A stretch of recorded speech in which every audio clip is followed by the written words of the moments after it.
The art of being alone, solitude is my home, loneliness was my cage. Author Renuka. Author introduction. Dr. Vivek Murthy, former Surgeon General of the United States, 2013 to 17, recently wrote, "Loneliness and weak social connections are associated with a reduction in lifespan, similar to that caused by smoking, 15 cigarettes a day." There's a huge amount of evidence showing that individuals who report feelings of loneliness are more likely to face health problems later in life. But when the idea of writing this book came to mind, I decided I wouldn't write a book that speaks data. Rather, a book that speaks from one heart to another. That's what we need, right? We don't care half as much about how many people in the world are lonely as we care about how we can deal with our own loneliness. Why is loneliness a problem? That's the first problem. Why is loneliness considered such a problem? Why do you hate the idea of being with yourself so much that the time you spend alone is now labeled loneliness, something that requires hacks and techniques to deal with? How can the idea of being with yourself scare you? Honestly, I have no authority to ask these questions. I wasn't very nice to myself either. I used to think there was something wrong with me, and that's why people left me. I believed that if I could fix that wrong part of me, maybe people would stay. But after spending a long time by myself, figuring out my personality, my thoughts, I realized I'm a pretty good person. I like being with myself. I always did. My natural solitude.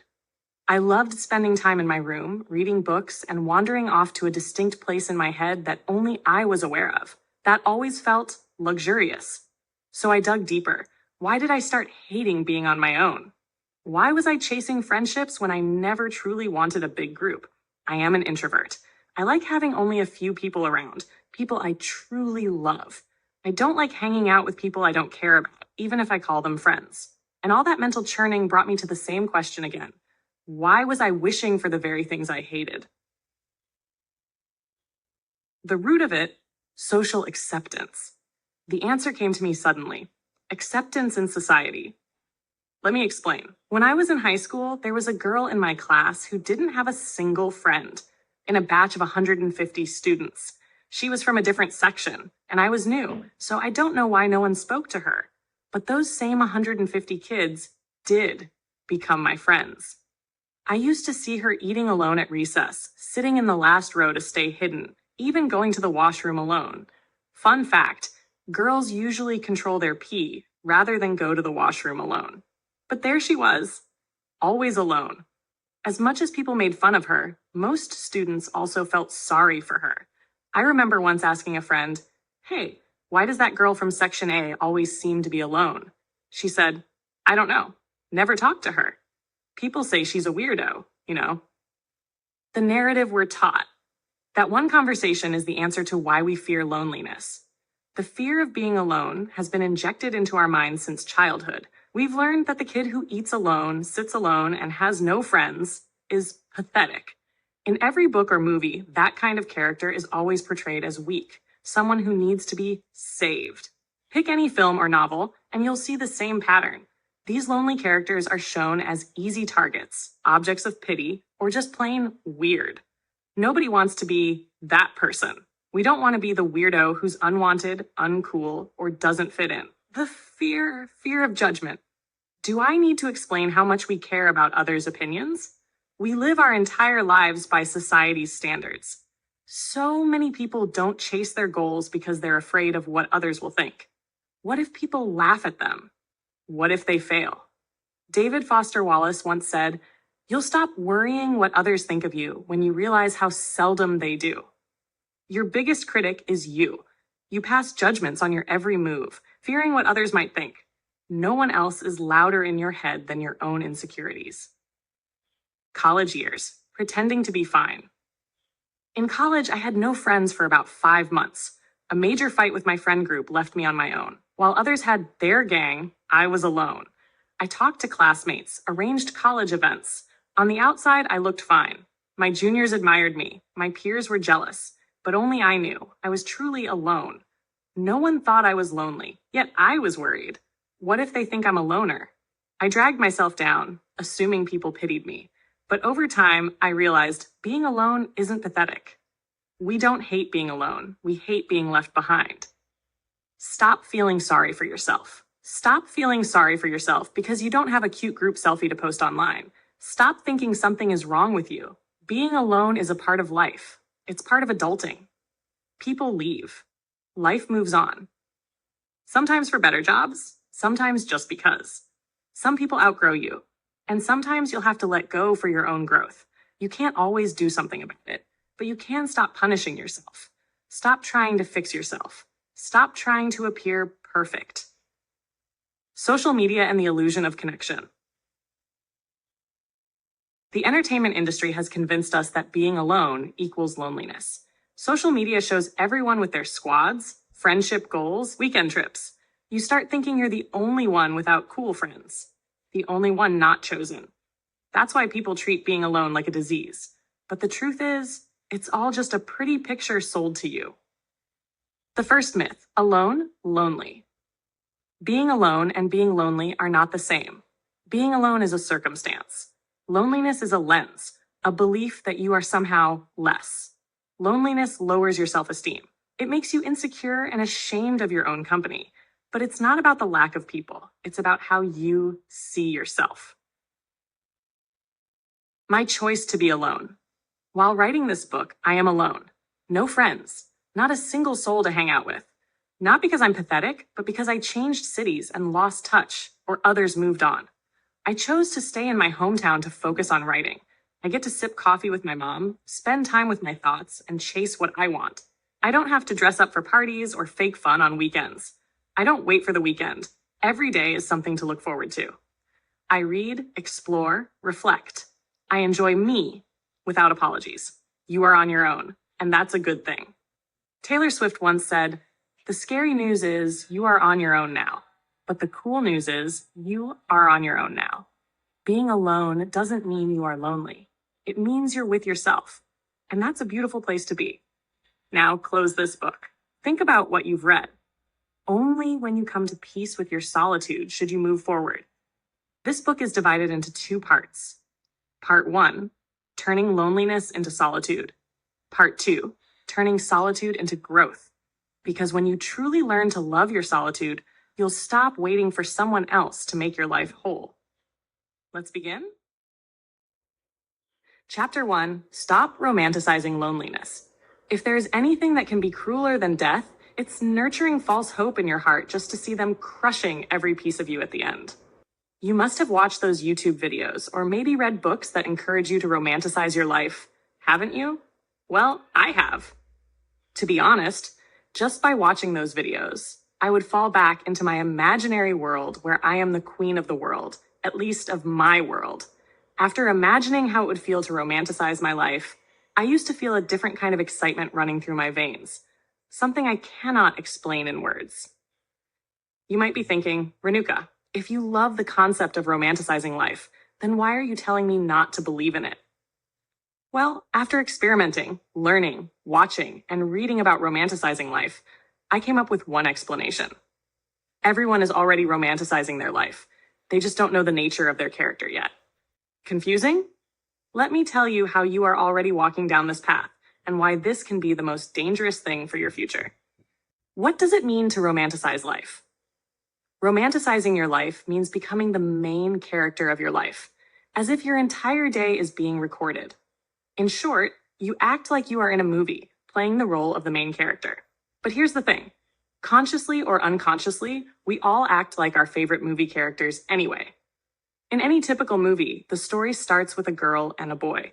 The girl is broken and finds herself in a dark, metaphorical tunnel with depression, stress, and anxiety, not to mention poverty and misfortune.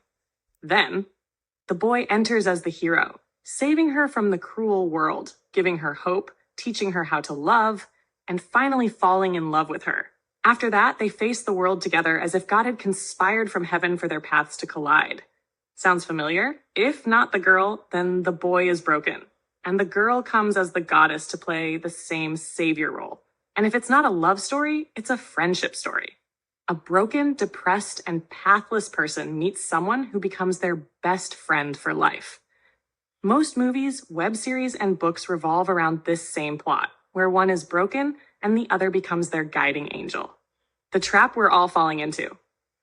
Here's the problem. People like you and me have been watching, listening to, and reading these kinds of stories since childhood. So much so that subconsciously we've become convinced that one day someone will come to save us, rescue us, love us, or complete us. All my college life, I was waiting for a friendship like that of Joey and Chandler from Frinds.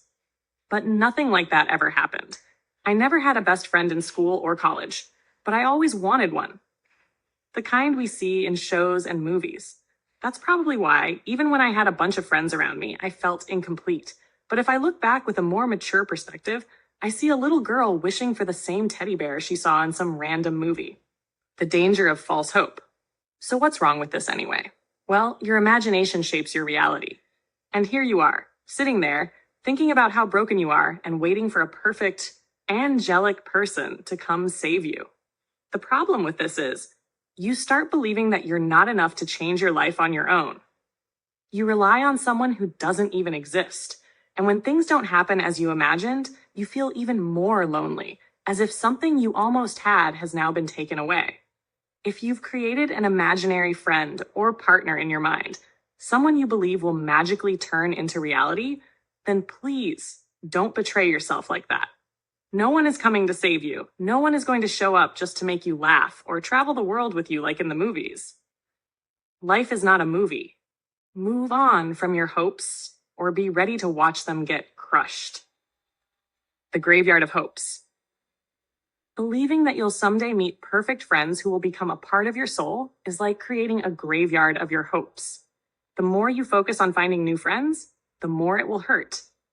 You'll feel even lonelier thinking about the connections you could have had, but didn't. You'll end up mourning the loss of someone you never had in the first place. I'm not saying you won't meet new people or won't make new friends at all. I've made some great friends through Instagram after college. But here's a harsh truth. You can't find your soul friends with desperate energy. You're not 16 anymore. People can see right through you. You have to first come home to yourself. You have to be comfortable in your own company. You have to become interesting to yourself, so you're not sitting around waiting for someone to adopt you. Desperation isn't a magnet. If you imagine every person who's nice to you as your future buddy, just because you're desperate to make friends, then you're digging that graveyard of hope even deeper. And let me tell you this again. If there's anything crueler than death, it's nurturing false hope in your heart, only to see it crush every piece of you at the end. Instead of imagining yourself as a character who needs someone else in the story, imagine yourself as the main character in the movie of your life. A movie like yours hasn't been made yet.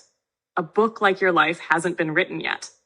That gives you creative freedom, the power to write it the way you want, make it bold and wild, keep it long and full, and most of all, make it about yourself. Be the hero, not the victim. You don't want to play the role of the victim in your own life.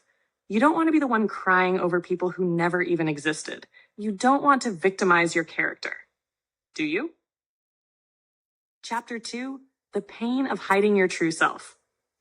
The most painful and scariest thing in the world is to look in the mirror and not recognize the person staring right at you. The false hope that someday someone will magically show up and the fear of looking like a weirdo makes us do things that we never intended to do. Since childhood, we have learned that the kid who is alone is a weirdo. They are alone because no one chose them. We don't want to seem a weirdo. We don't want people to think that no one chose us. So what do? We start becoming like an ideal version of whom everyone loves. We start saying yes to things that we hate. We start dressing up in clothes that make us uncomfortable or are out of our budget, but at the same time, help us get noticed, accepted, and acknowledged. We start speaking the words we find cringe. We start saying things that are most acceptable and popular. We start doing the things that make us look like everyone else so that we don't come out as weirdo. We indeed become an ideal version of a happy, cute little human who everyone adores, or at least no one makes fun of. But step by step, as we become like everyone else, we go far away from who we truly are. The more thought you give to what people think of you, the less attention you give to what you want, what you like, what you think, how you would like to enjoy life, and more importantly, what makes you, you. It's like becoming a people pleaser without realizing it. The gap between who you truly were and who you have become in the hope to fit in grows so much that even you find it difficult to recognize yourself. And that gives birth to the root of loneliness. People start becoming like the most acceptable version in the hope to find their tribe that they lose their real selves. And that is the reason why we call the time we spend with ourselves lonely. Loneliness is not when you don't have people around. Loneliness occurs when you cannot find yourself inside you. The moment you feel the loss of your real self, that's when loneliness makes a home inside you. That's the worst kind of loneliness, where you might be surrounded by people, yet you feel lonely. It's like you cannot feel yourself, like you are not there anymore. And what's even more ironic? It starts with you trying to become someone you are not because you wanted to fit in. But it leaves you hating being with yourself. And tell me something. How can anyone accept a person who doesn't accept themselves? How can anyone love to spend time with a person who hates spending time with themselves? Where does it leave you? Nowhere. In the race of achieving people's acceptance and love, you end up losing yourself. I have spent the majority of my life trying to be nice to people so that I can be an ideal version. I said yes to outings when I wanted to stay at home and read books. I kept talking and smiling when I wanted to say that I am tired or I have got some work to do, so I will catch up later. I even dressed up when I wanted to go casual. All of it so that I could be what people wanted me to be. However, what I didn't realize at that point was that I may have become an ideal version for others, but what about myself? What do I think of myself? What are my opinions about myself? What do I like and what do I don't? What are my fears? What are some things that I want to do in my day-to-day life, yet I don't? Because I have become an expert in silencing my inner voice. And I know I'm not alone in this. We all are the same. Since childhood, we have competed against each other. Whose child is cutest or smarter or more intelligent? Either we try to be a perfect version of ourselves for our parents so that they can be proud of us, or we try to appear cool and fun so that we can be a part of the most popular group in college. We ran in this race for so long that our real selves couldn't keep up with our pace of changing personalities. Our real self is hidden deep inside under the layers of manners and etiquette. We do the things that seem cool instead of trying new things that our soul wants. I am a pro at that. I want to learn a bunch of new things, but I don't have time. Yet if any of my friends call me and share their shit, I will be all ears so that they have a shoulder to cry on. What we don't realize is that just as we stop talking to people who ignore us, similarly, our souls stop communicating with us. And one day when you are alone with no one to hang out with or click sassy pictures with, you find spending time with yourself painful. Why? Because there is so much hidden that if you sit down to uncover the layers, years will go by, but you wouldn't be able to find the real you. That's why I say there are some days when you miss yourself more than you have ever missed anyone else. I am no expert in psychology, nor am I a therapist who can talk about what goes inside a human brain. But I am a human, and I know what goes inside a human's heart. We all are trapped in the same cycle of pleasing people around us so that we are more accepted and appreciated. We ignore what we are feeling because who has time for that? We don't do what gives us real joy because that's probably old school. The burden gets heavier with each passing day.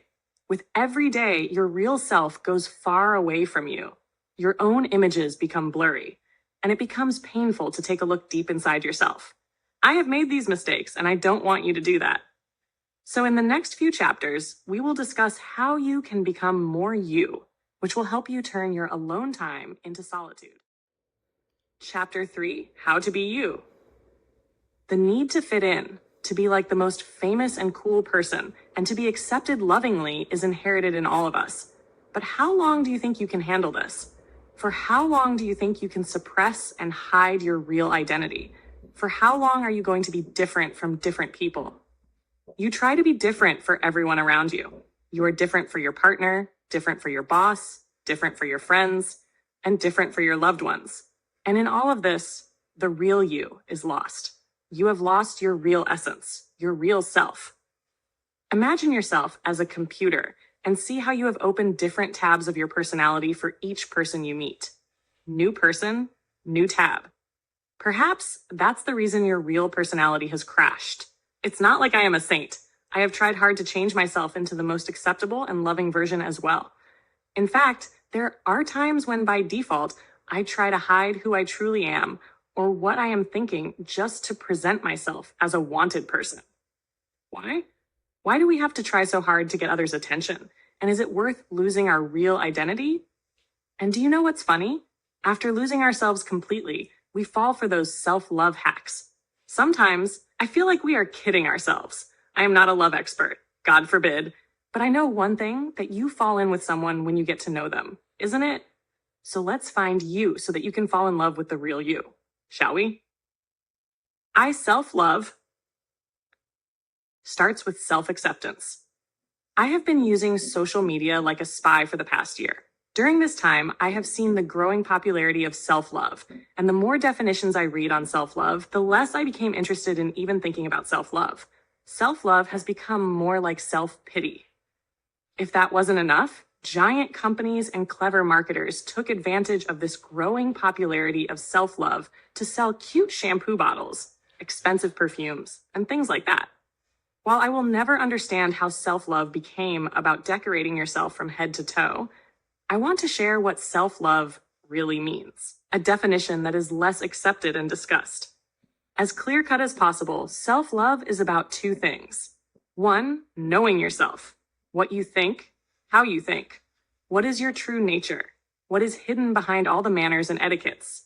What is your personality and the like? We will discuss that in the next chapter. Two, accepting yourself. Acknowledging everything that is inside you and accepting it, be it good or bad. Most people hide their ugly sides somewhere deep inside them so that no one can know their dark side. However, what you don't realize is that the deeper you hide, the darker it gets inside your heart. And that darkness will swallow you bit by bit until you can no longer find the sunshine. Society has made us believe that we must always be loving, caring, and cute. That's what we see in movies and web series, right? Good people are good to everyone all the time.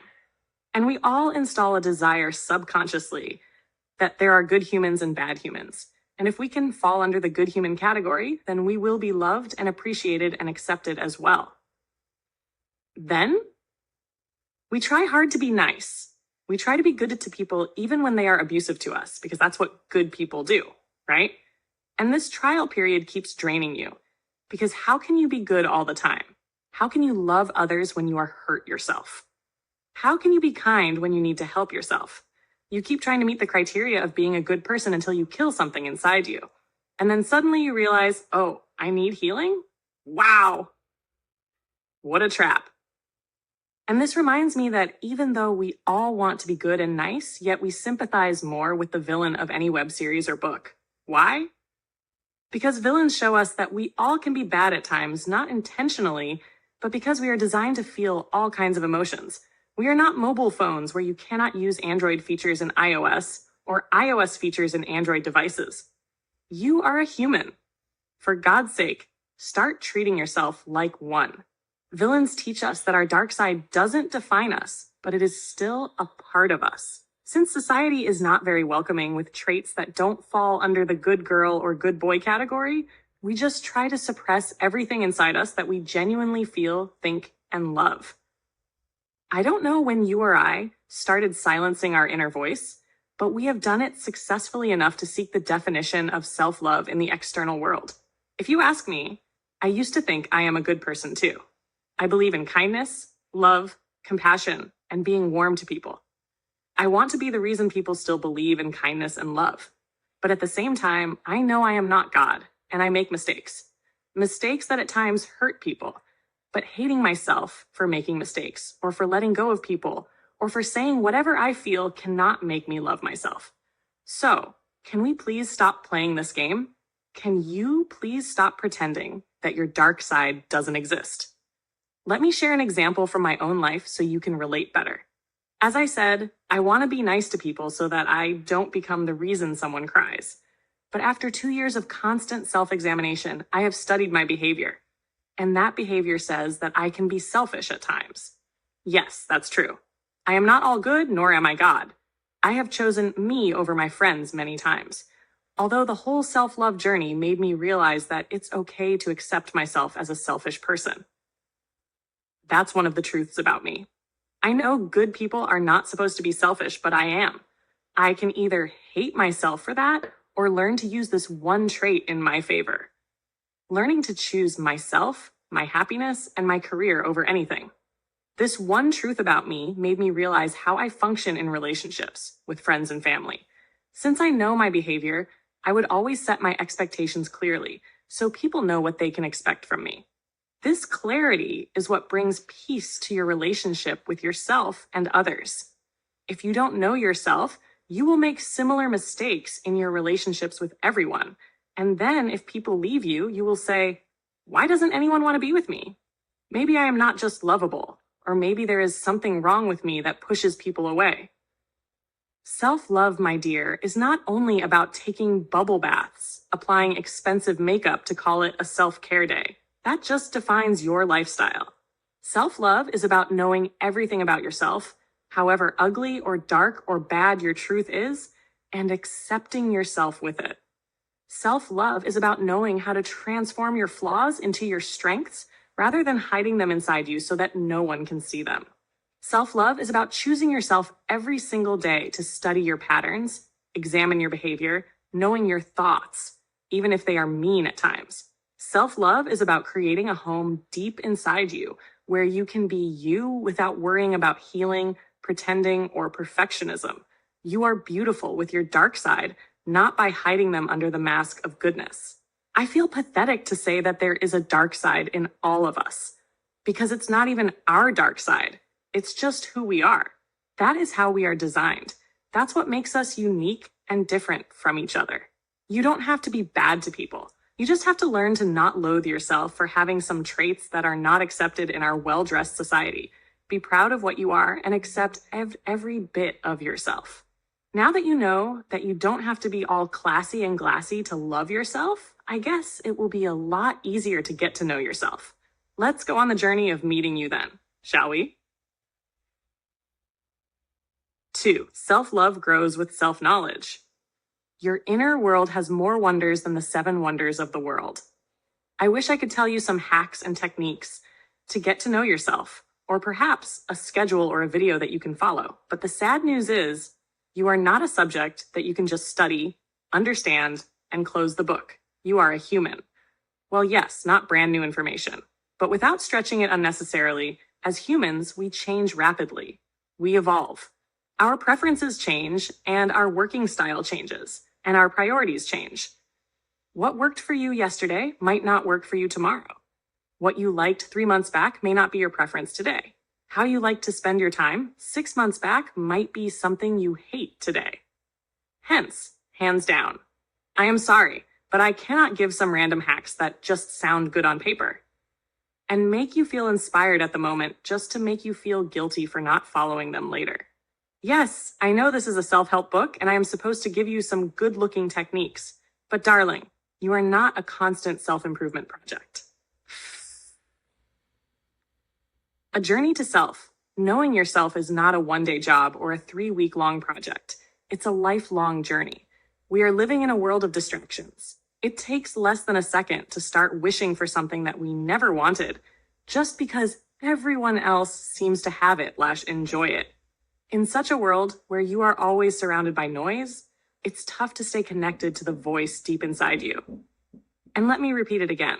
It's a lifelong process to know yourself. And secondly, not to lose yourself. There are a few things that helped me, and I hope they will help you as well. These are not instant hacks, but everyday habits that I followed to date, so be ready for the execution of them. Hack A, come face to face with your mind. It is a joy to be hidden and disaster not to be found. D.W. Winnicott. When you are alone, you are dealing with just one mind, your mind. Some treat it as a luxury, while others treat it as a punishment.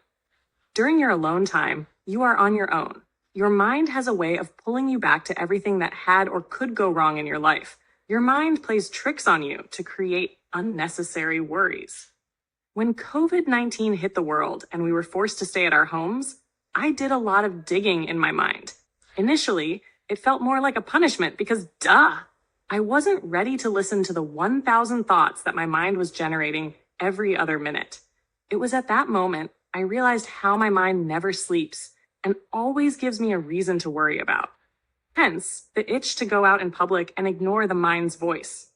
Perhaps this is the reason why so many people end up being in toxic relationships. People are afraid of what their mind will do to them. They are afraid of what their mind will make them believe. And they are afraid of what their mind will push them to do. In my case, calling my mean friends. As Rollo May said, many people suffer from the fear of finding oneself alone, and so they don't find themselves at all. Though I dug deeper into the problem and said to myself, being with me doesn't have to be so cruel and tough if only I become more mindful. I started doing more meetups with my mind to understand myself better, to know what goes in my mind, how I think, how I react, what triggers me, and basically everything that I was once afraid of uncovering. And if there is anything that I realized with these regular meetings with my mind, it's that your mind is not stupid, nor it's your enemy. You cannot stand being with yourself because there is so much buried inside you. Things that you don't want to admit. Though, let me tell you one thing. There is freedom in knowing yourself. You feel like nothing can hurt you when you face everything that your mind was threatening you about. So, instead of finding ways to silence your mind, get up and come face to face with whatever your mind has to offer you. There were things about myself that I didn't want to admit, my default behavioral pattern in certain situations. However, now that I have accepted it, I don't fear my own mind. I am working on those things to upgrade myself. Use your alone time to know yourself. When you are alone, you are dealing with just one mind, one set of choices, behavior, and thinking patterns. Hence, it becomes easier to study yourself and get to know what you like and what you don't like, and how you think and how you react. The reason why most people find it so difficult to sit with themselves or read their own thoughts is that there is too much untapped and unnoticed. And obviously, years of ignorance have created a vast pool of things that you need to deal with. So it may seem a little scary when you sit and boom, your mind starts attacking you. One bad thing you did years ago, some regrets and mistakes that are living in your mind rent-free to give you something to worry about on days you finally decide to be happy, or maybe some bad thoughts that keep returning back even when you don't want them. Most people cannot muster enough courage to face it all. Hence, the smarter way seems to be to silence it all by throwing short-term pleasure on your face, like watching Netflix, or going out with people who you don't like. The simple fact that you don't know yourself is the reason why you accept bare minimum from people. They help distract you, and this is what you want, don't you?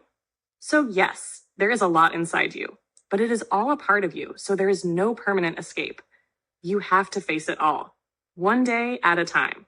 One thought, one regret, one guilt, one bad decision at a time.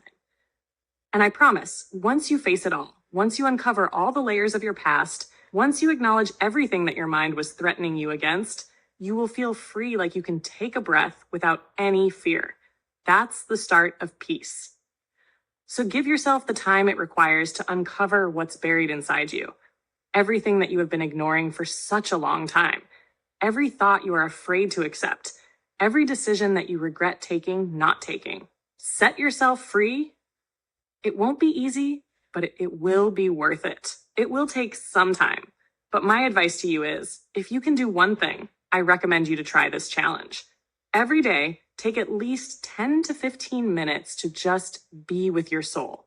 You must take out some time to know yourself. A time when you don't have to fake it and when you can completely accept yourself without any judgments or fear. Practice. Sit with yourself and try to read your thoughts. Read your thoughts like you are reading a classic book. Like you are spending time with the most amazing person on this planet. You can say and feel anything without worrying about what people would say. You can share your trauma or unhealed past as if you are your own therapist. And one day, it will become interesting to get to know so much about yourself. You will feel excited to know why you laugh at a certain joke and why you eat a certain dish in a certain style. It will start feeling like falling in love with yourself. Know thyself. The greatest thing in the world is to know how to belong to oneself. Michel de Montaigne. I was in high school when one of my professors said this. You all seem to act too smart as if you are the kings, queens of the world, while in reality, if I ask you to speak about yourself for as many minutes as your age, 18 minutes, let's say, if that's your age, then none of you can speak even for a minute. He continued, and when I say about yourself, I don't mean the worldly tags that you have accumulated. I mean the real you. Back then, I didn't understand what he meant. I thought he was being angry for no reason. But now, after reading a bunch of spiritual books, following the path of spirituality myself, and paying attention to my soul, I have come to realize that you and I are beyond the title of this world. Though, we all have become a collection of tags and labels that we have either willingly imposed on ourselves or that the world threw at us. The tags of a good or bad person, sad or happy, poor or rich, loving or hateful, failure or successful, writer or lawyer, beautiful or ugly, smart or dumb, supportive or toxic. And the list of such fancy tags wouldn't come to an end until the day you die. And death reminds me of birth. When you and I were first born, we were free from all the worldly tags. For us, nothing was good or bad. We were just there at the moment. Perhaps that is the reason why people love babies so much. When you are with a baby, the baby doesn't judge you based on the black and white specific tags. The baby doesn't say, oh, this girl is brown. I wish a young white tall lady was carrying me. The baby doesn't say, I don't want to be around this dumb person who cannot score good grades, or I will be like him. The baby doesn't judge you based on past mistakes, future endeavors, color, religion, or social status. The baby is just a cute little creature looking right into your eyes with curiosity. You make funny faces so the baby laughs, and when the baby does, it makes you so happy as if you have won a Nobel Prize. Why? Why is happiness so cheap when you are around a baby? Why are you so you when you're holding a baby? And most of all, why don't you judge a baby when you look at him? Why don't you say that this baby would have been a little more attractive if he was a little cuter or born into a rich family? Why don't you compare a baby to any other baby? Because the baby allows you to be you without making you feel insecure about the shape of your nose, the color of your skin, the zeros in your bank balance, or your grades. You can be you when you hold a baby. And so can a baby be just a little human without getting any life advice or judgments from you. The tragedy is we all were babies once too. We all used to spread love with our smiles whenever anyone took us in their arms. We all were once complete and beautiful, and we used to make other people feel complete and beautiful too, without giving them any tags. I cannot say exactly which concept, incident, or system made us question ourselves and others, but somehow we lost. We lost our capability to be happy for no reason, to feel beautiful, and to not judge ourselves or others. It may have all started when we started accumulating tags from the external world.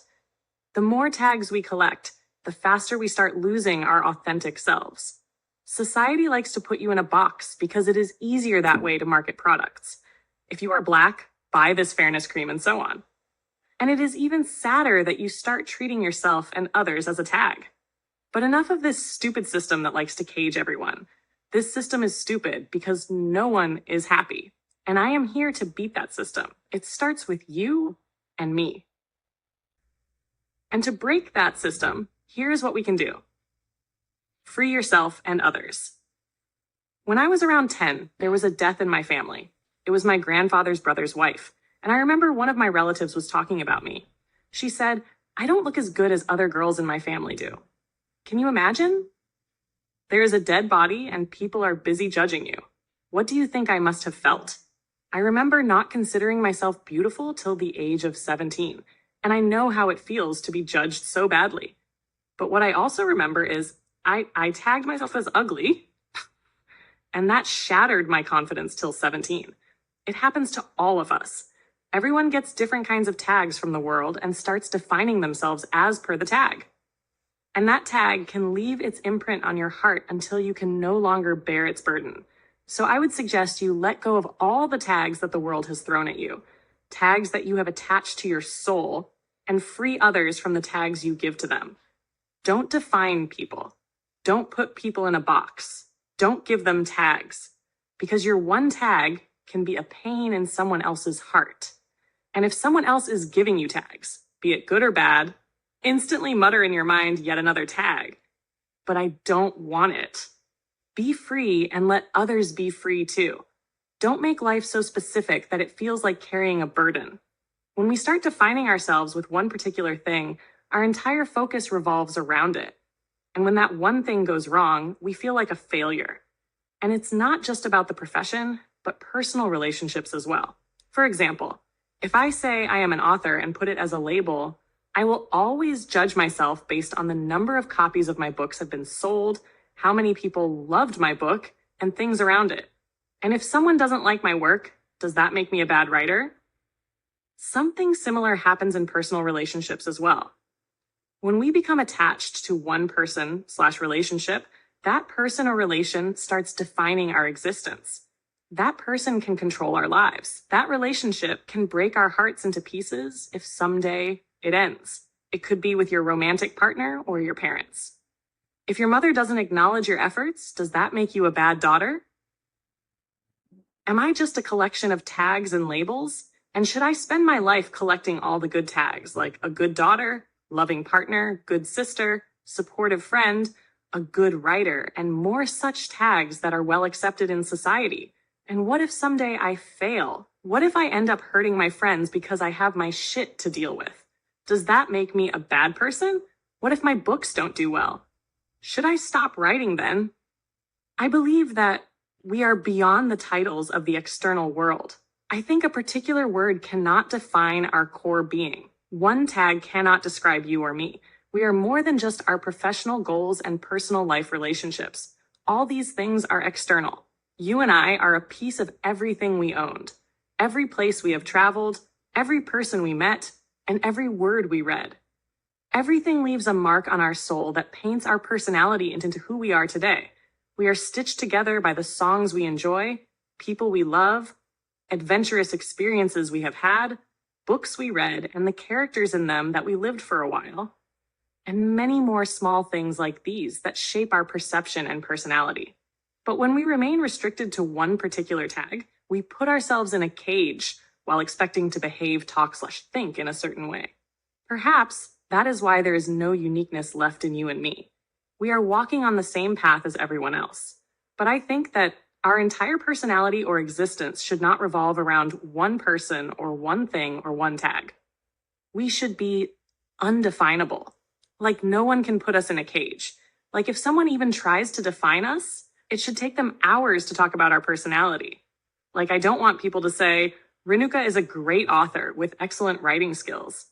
I want people to say, Renuka writes in a way that makes you feel safe, loved, and understood. She loves writing and reading. She lives in a world that exists beyond the human mind. She loves nature and often finds herself gazing at the clear sky to find a hidden secret of the universe. She loves coffee and she drinks it like it's a drop of heaven. I understand these things cannot be noticed by others, but they can be noticed by you. You can live more. You can become indescribable for yourself. Like if you take a pause to talk about what you do, you have to think, what should I talk about first? And that's why I said earlier, learning about yourself is a lifelong process. You change every day a little. You evolve with every song, every book, every article, every video, and every thought you come across. This is the reason sitting for once and defining yourself wouldn't work. If you want to know yourself, you have to be interested in yourself for the rest of your life. And you must remember one thing. You are beyond a particular tag.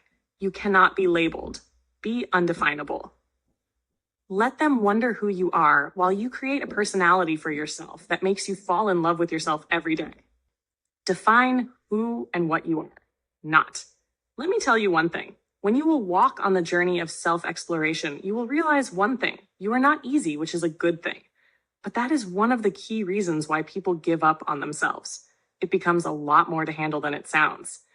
In fact, when I started my self-exploration journey, I was overwhelmed and confused. I didn't know where to start. I am not a subject, and there wasn't any index that I could follow. And after a lot of trial and error, reading and experimenting, I followed one piece of advice that helped me get started on my journey. The advice: if you cannot figure out who you are, figure out who you are not and who you don't want to be. It's easier to know who you are not and what you never want to be than to start with who you are in the first place. When you make a list of who you are not and who you don't want to be, you will also get a sense of clarity about what you don't like and why you don't like certain things. It helps you get to know your choices, principles, and thinking patterns better. You can start by making a list of things you hate or you are against, even if those things are well accepted in society. And alongside, write or make a mental note of why you don't like those things. Task: take it as your assignment or task or whatever you want to call it. Sit down every day for 5 minutes, alone with no disturbance around you. Let yourself be immersed in your personality. Write down 1 or 2 things that you think you don't like, and then write why you don't like those things. It will help you to know your values, hence getting closer to yourself a little. Not only that, but you will also understand that you are not a follower and that you don't accept every definition that's been thrown at you. It will help you think independently without accepting the world's definition. Though, let me give you a warning. As you get to know more things that you are against, but the world accepts, never share those things with anyone. Yes, I am asking you to keep your opinions to yourself. Let people think you agree with them. And that's not because you are a people pleaser or you are afraid to voice your opinion, but because the world is full of clowns. Not everyone has an open mind to accept that differences of opinion can exist. Don't go out there and scream your perception. Don't think that people will agree with you. In fact, that's the reason most people just follow the crowd. They know if they voice their opinions, they will be kicked out. This fear is one of the reasons why most people are followers, not thinkers. Make sure you don't make that mistake. Give your opinions only when specifically asked. Otherwise, keep your thoughts inside you. I do it all the time. I know that people are different from me. Their upbringing, educational background, and experiences are different from mine. So it's obvious they wouldn't have similar opinions. I don't judge them for their opinions, and I don't let anyone judge for mine. And just because your opinions are different doesn't mean they are superior.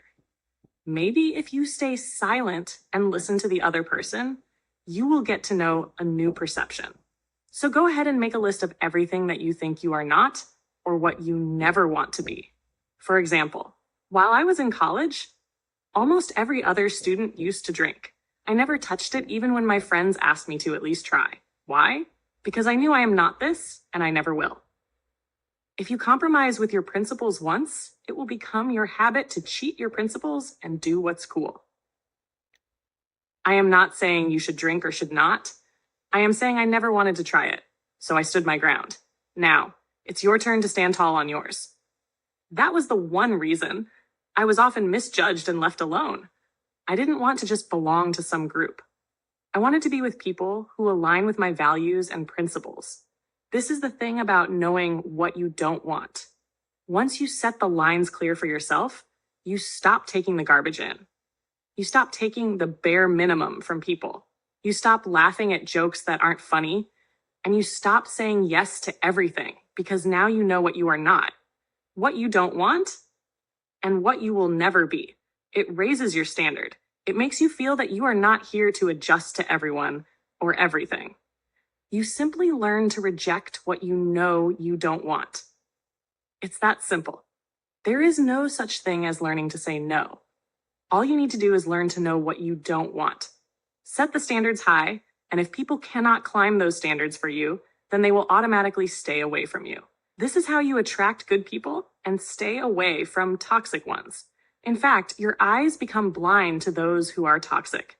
In one simple glance, you can tell they don't align with your values. Chapter 4, The Love for Solitude. Wayne W. Dyer once said, "You cannot be lonely if you like the person you're alone with." And that, believe, should be enough to close this part of the book. But you are reading a self-help book, so you want me to keep saying something until you are forced to believe that solitude is good. Though I'm not going to do it. Do you know why? Because that's our problem. We want others to make us believe in something, hold our hands, and show us the path. And when people leave us in between the journey, we feel lost, like it's all dark and scary. What you don't realize is that you need to walk alone to reach where you want to go. Everyone has different goals, so they cannot take the same route as you. You will meet some good, bad people on the way, but eventually, they will turn the other way to move towards their journey. And in the end, you will be left alone. The choice would be yours, whether you want to stay on the way and cry and scream at people for leaving you while they enjoy their journey. Or do you want to keep walking and get closer to your dream destination? In both cases, you will be alone.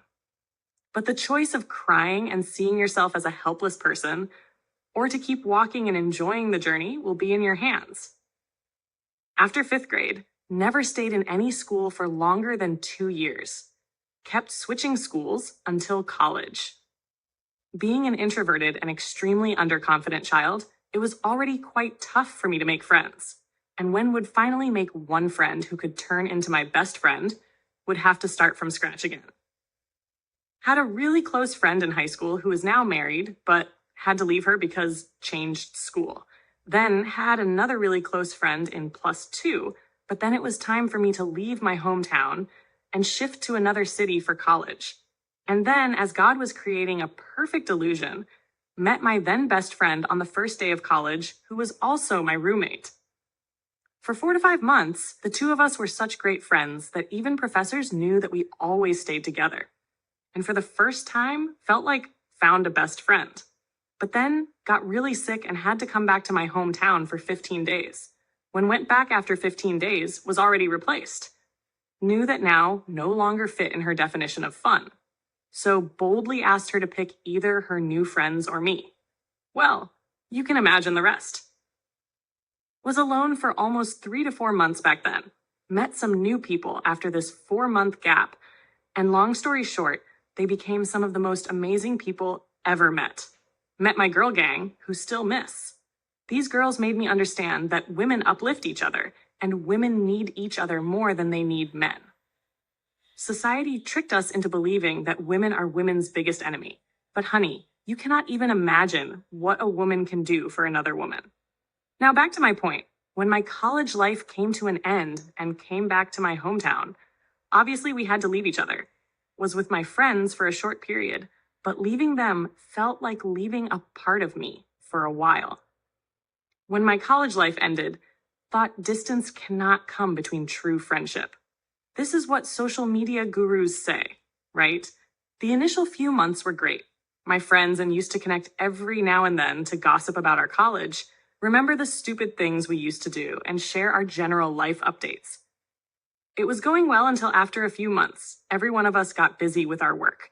And even when we tried to take out time to have a call, we somehow ran out of topics to talk about.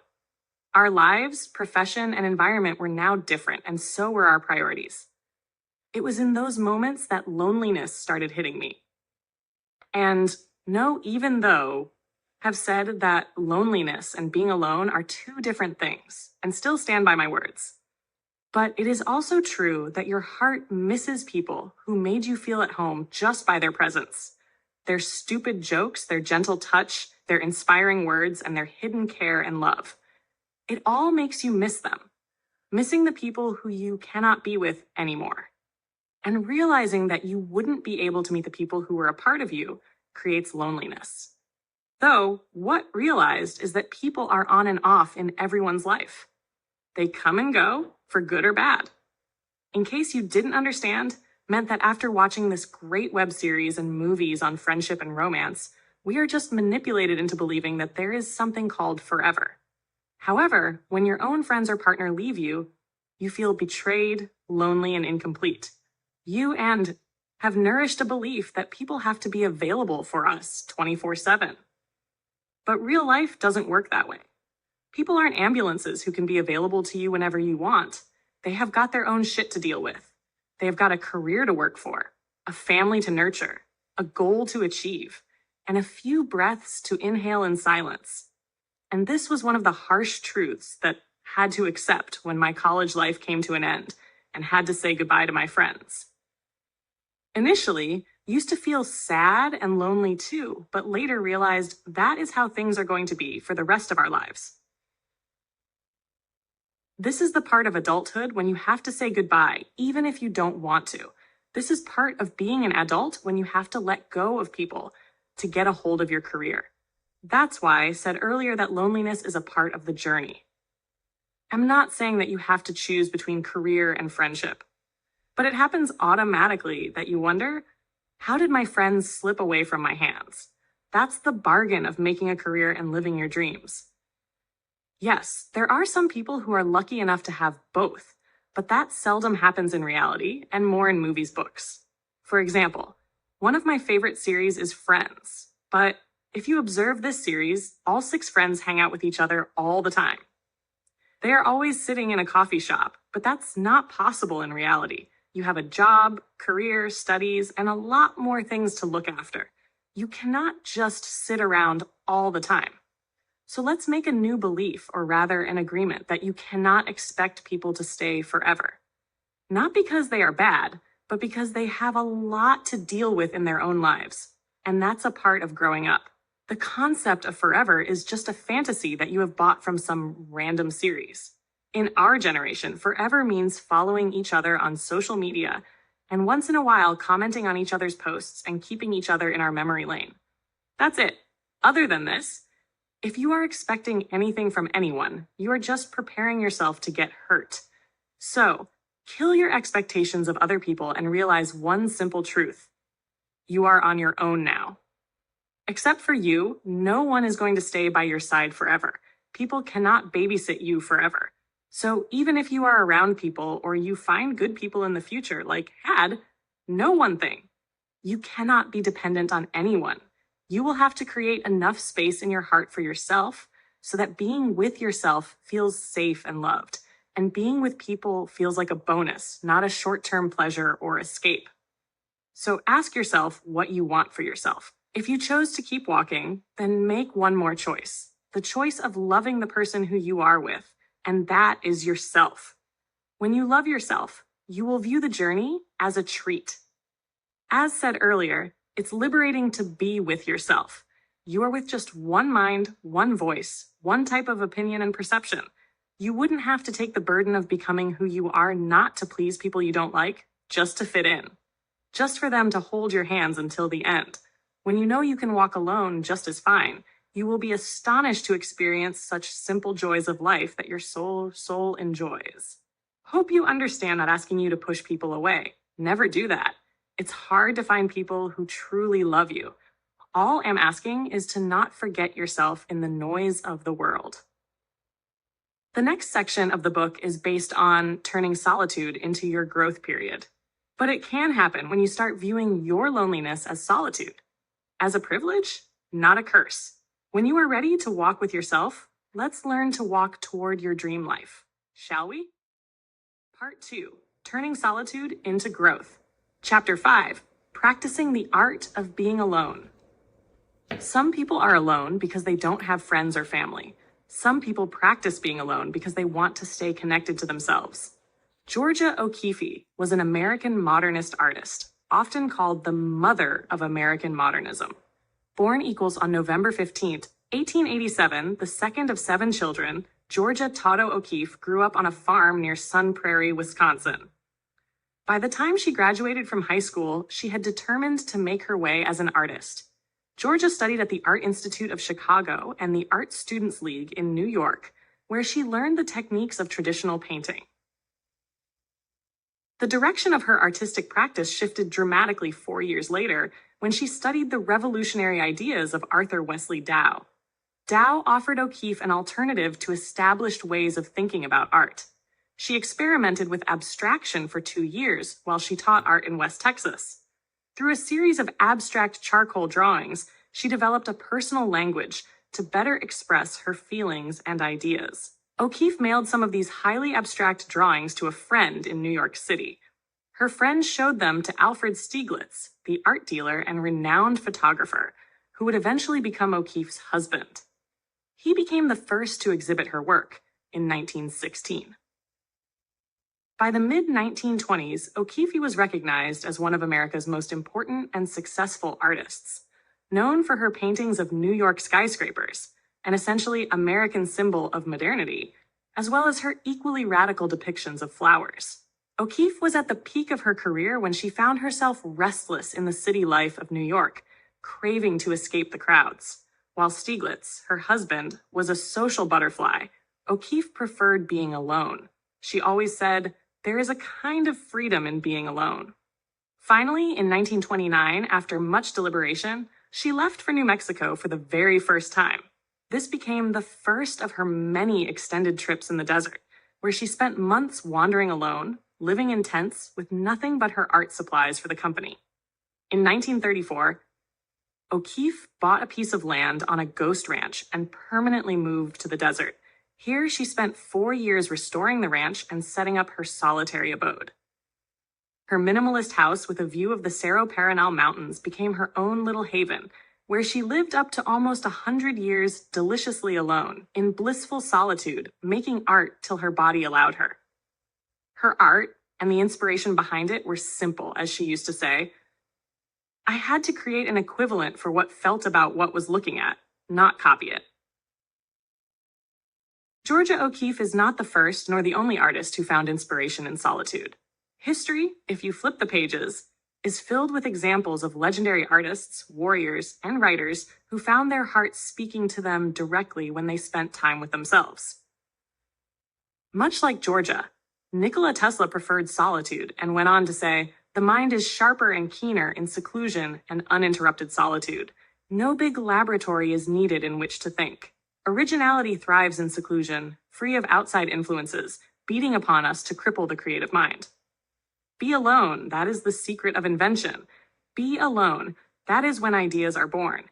That is why many of the earthly miracles have had their genesis in humble surroundings." Vincent van Gogh was a Dutch post-impressionist painter who became one of the most influential figures in Western art only after his death. He created over 2,100 artworks, many of which while living in solitude.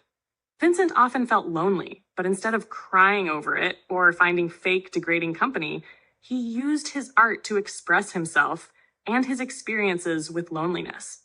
He once said, "Though am often in the depths of misery, there is still calmness, pure harmony, and music inside me." These are just some of the examples of the greatest artists who choose to be alone so that they can eliminate the external noise which takes them away from their true nature.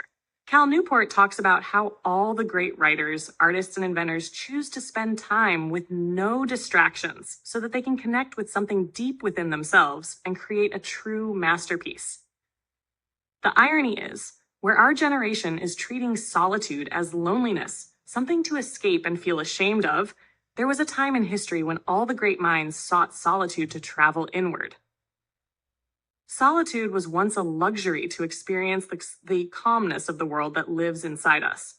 Wholeheartedly believe that this cannot be random. The system around is designed very carefully and after a deep analysis of our basic human nature. We, as humans, do need other humans to feel safe and protected. That's how we function. And all these giant companies, not to mention social media platforms especially, are designed to keep our need for validation as the focal point so that they can trap us in the cycle of misery. The life of Georgia O'Keeffe is living proof of how solitude helps us reach our greatest potential. Look around you, and you will observe the people who are setting boundaries and working on their goals, dreams, are the ones who don't have a large group of friends. They are the ones who are alone. Not because they are miserable and pathetic, because they are choosing to leave the noise behind. And the people who are always ready for a party, another get-together, or just seem to waste time scrolling through social media are the ones who have zero goals with no real connection and a lot of time to pass judgment on who is doing what. It may sound a little judgmental, but tell me if it's not true. People who are up to something, working towards their future or busy creating their art, don't have time to feel lonely. Rather, they crave to be alone so that they can focus. Focus is a new luxury. In a generation that is happy being distracted and easily manipulated, focus doesn't come easy. And if you think that I'm exaggerating, then tell me one thing. Most people are addicted to social media and their mobile phones in general. They all want to know how to get rid of mobile addiction. Yet the very next day or week, they find themselves swimming in the pool of endless posts and videos that have nothing to offer you. Why and how? If you, who is the master of your mind, want to get rid of social media, then why are you not able to? If you, who has a mind, want to focus, then why are you not able to? Because as it seems, you are no longer controlling your mind. Your mind is now a device of these giant tech companies that they control as per their wish. Find it so funny and sad at the same time that people are actually searching on YouTube or reading books on how to be productive. Really? Is that how helpless and powerless you are? If you really wanted to be productive and get your work done, you would get your ass on your chair and start working. My friend, there is no other quick hack or technique for that. Yet, as it's a generation of fools, we are always looking for quick fixes and hacks to improve our lives. You might be thinking that, Renuka, how does any of it relate to practicing solitude? Let me tell you one thing. You can never achieve anything good in life if you keep following the rules of others and seek guidance from people who don't know the first thing about you. Your real guidance is you. Your heart knows what needs to be done, and your mind is capable enough to figure out how.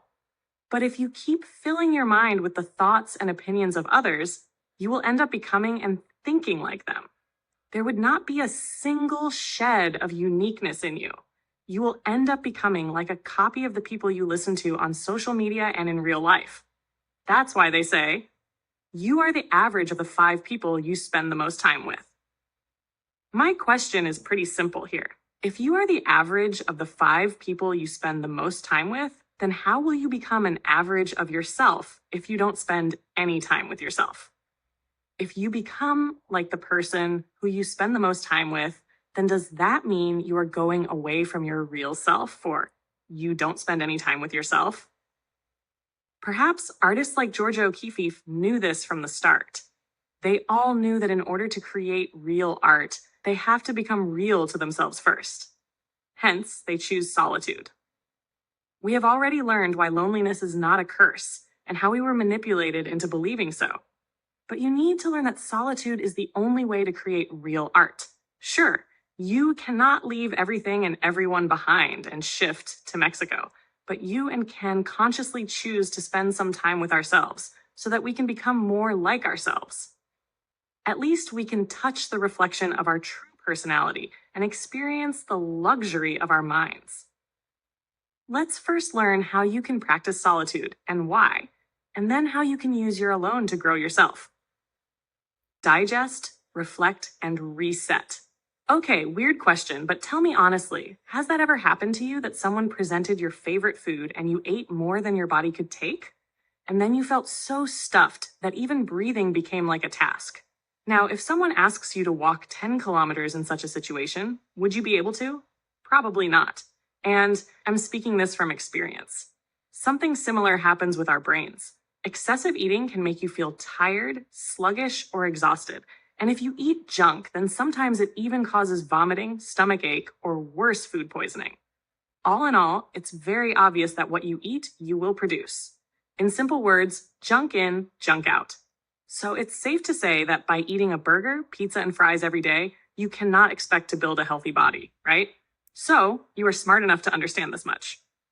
Okay, good. Expect you also understand that you cannot force your body to eat constantly for 2 hours. It's a dumb question, but I'm just making sure that we are on the same page. You eat, you feel stuffed, and then you don't eat for another 4 to 5 hours until you feel hungry again, right? Well, then why do you treat your brain like a dustbin? Why do you keep consuming content? Either through social media, videos/books, like your brain can take it all consistently for hours. Why do you expect your brain to work creatively when it's so filled with garbage that even thinking straight feels like a task beyond your capacity? Just as eating junk food doesn't give you abs and a healthy body, similarly, consuming junk-worthy content wouldn't make you any smarter. And just as you don't feed your body with food for hours, similarly, you cannot feed your brain with information and knowledge, or it will extract every bit of mental power and make your brain sluggish or drowsy. Don't know how to make it simpler, but your mind will give you what you give to it. Junk in, junk out. And by consistently feeding your brain for hours, you will end up destroying your basic mental capacity. Just as your body needs the time to digest what you eat, your brain also needs the time to digest what you consume. And that time is the period of conscious solitude, where you choose to sit alone to let your brain digest whatever you consumed without any disturbance or external noise. There is so much information and content out there, so much advice and hacks, and so many people and their own different opinions and perceptions that if you don't put a brake on it, you will end up drowning in this vast sea. We are constantly consuming information from the outside world, but we never give our minds enough rest to digest what we have consumed. You are surrounded by so much information, opinions, and data that even you don't know what's entering in your mind. We listen to something powerful or something said powerfully and start believing it without using our brains. It doesn't matter what the content is, positive or negative. What matters is you don't think anymore. YouTubers, podcasters, authors, or social media influencers are also people, not God. Hence, it is not essential that what they say is correct or suitable for your life. Eliminate what doesn't make sense to you. Don't just consume content and say, oh my God, what a video or what a podcast. Think before you let any advice or thought to sit in your mind. If you never leave your mind alone and constantly fill it with garbage and others' opinions, you will be nothing but a collection of your external world. There is a world inside you too that you need to travel and explore. Your mind has a unique thought process and opinions as well that you should pay attention to. Tell me, if you never sit alone to listen to the voice inside you, how will you ever know what is going on inside you? The thoughts that enter your mind when you are alone and disconnected from the world are the thoughts that actually reflect who you are, what matters to you, and what's your thought process. Sitting alone is tough. No, especially for people who have a great deal of practice in laughing at stupid TikTok videos that wouldn't matter after a second. Will you have a second? You have trained your mind to live on cheap entertainment. You have trained your mind to numb itself based another 2 hours scrolling social media. You don't feel tired when you see your mobile screen for hours, but you feel tired when it comes to studying, learning new things, or working on the real stuff. Then you feel distracted. Why? Because that's how things are designed. You don't need to focus on laughing at stupid jokes you see on social media or be lost among trending videos. That's why it's easier to enjoy social media.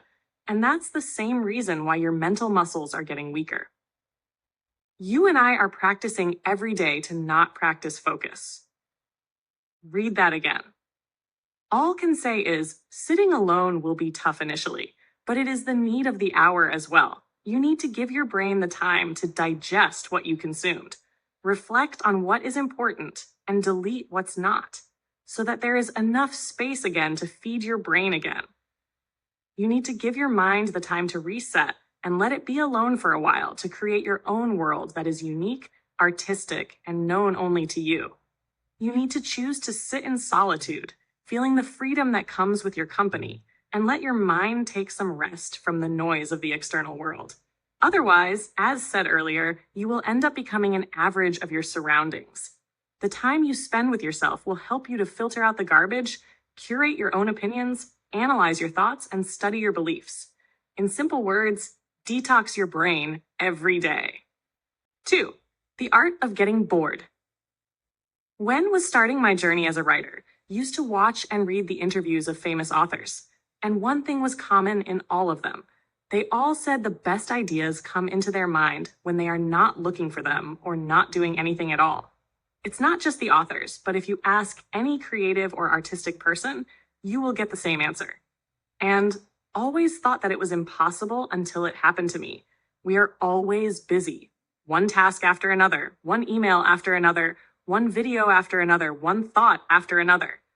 The cycle never ends. We never take a pause to reflect on who we are becoming, what we are losing, what we are thinking, or what our thought process is.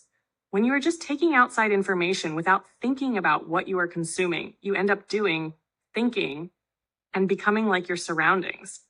And then you complain about not having creative ideas. When started spending more time alone, gave my mind much needed rest to relax and recharge while decluttering the unnecessary information my mind has stored. And trust me, in the most unexpected moments, started getting such beautiful ideas that never thought were possible for a person like me. I used to think I'm dumb, so? It is the relaxed mind that generates more ideas than a stuffed mind, which is so full that it might throw up in the form of stress. If you keep feeding your brain with something all the time, then you are leaving no room for your brain to digest that information. It's proven that your brain needs time to process that information. And when there is no gap, it all becomes a mess in the brain. That's the reason why some people feel tired all the time and why they cannot focus and why creativity seems to be far from their reach. In a world filled with major stressors and to-do lists, it can be difficult finding time to just do, well, absolutely nothing. And this is the biggest reason why you should find some time to do nothing. In Eat, Pray, and Love by Elizabeth Gilbert, she introduces an Italian concept, dolce far niente, the sweetness of doing nothing. Doing nothing means doing absolutely nothing. No mobile or social media, no book or gossiping, just you in the moment with no hidden purpose. It means slowing down without hurling your mind in multiple directions and just being. The sweetness of doing nothing or the art of getting bored is somewhat similar to me. Our world is full of cheap entertainment. As soon as you feel bored, you open Netflix or watch a bunch of people dancing or doing weird acts on social media. All in all, entertainment is at your fingertips and you access it at any time. But that is making you weak and numb. We wear busy as a badge of honor. If we are not working, we are doing personal development, traveling, being productive, starting businesses, learning, growing, creating, etc. And not being busy feels scary. For some people, it means that they have to meet themselves face to face. For others, it means not feeling worthy. Some can't handle not being perfect and useful. When we have free time, it just doesn't feel right. We have learned to either silence or numb our brains. We either throw short-term pleasure or entertainment or a big to-do list on our faces so that we are always busy. But what we don't realize is that getting bored is an art. In a world where you have thousands of options at your fingertips to enjoy, it's an art to know how to feel completely satisfied with doing nothing. Not only do you put a full stop to unnecessary content and give your mind the much-needed relaxation when you consciously choose to do nothing, but you also learn how to gain self-control.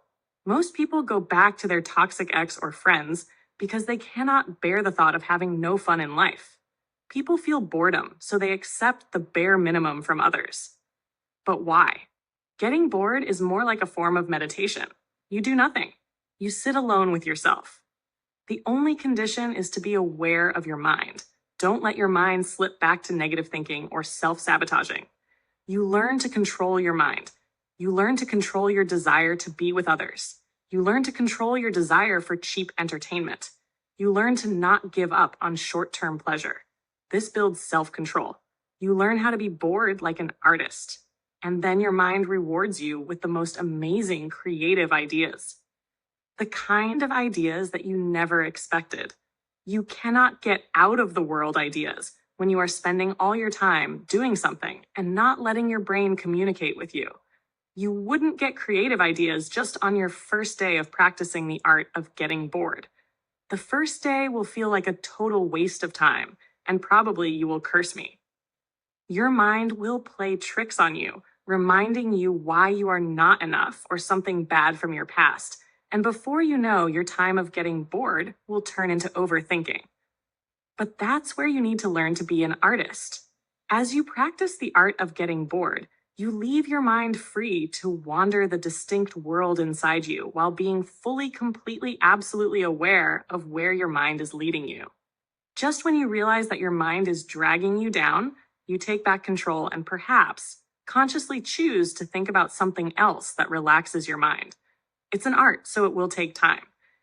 But not only will it make you more creative, but it will also teach you how to become the master of your mind, how to control your desires, and become more patient and calm like water.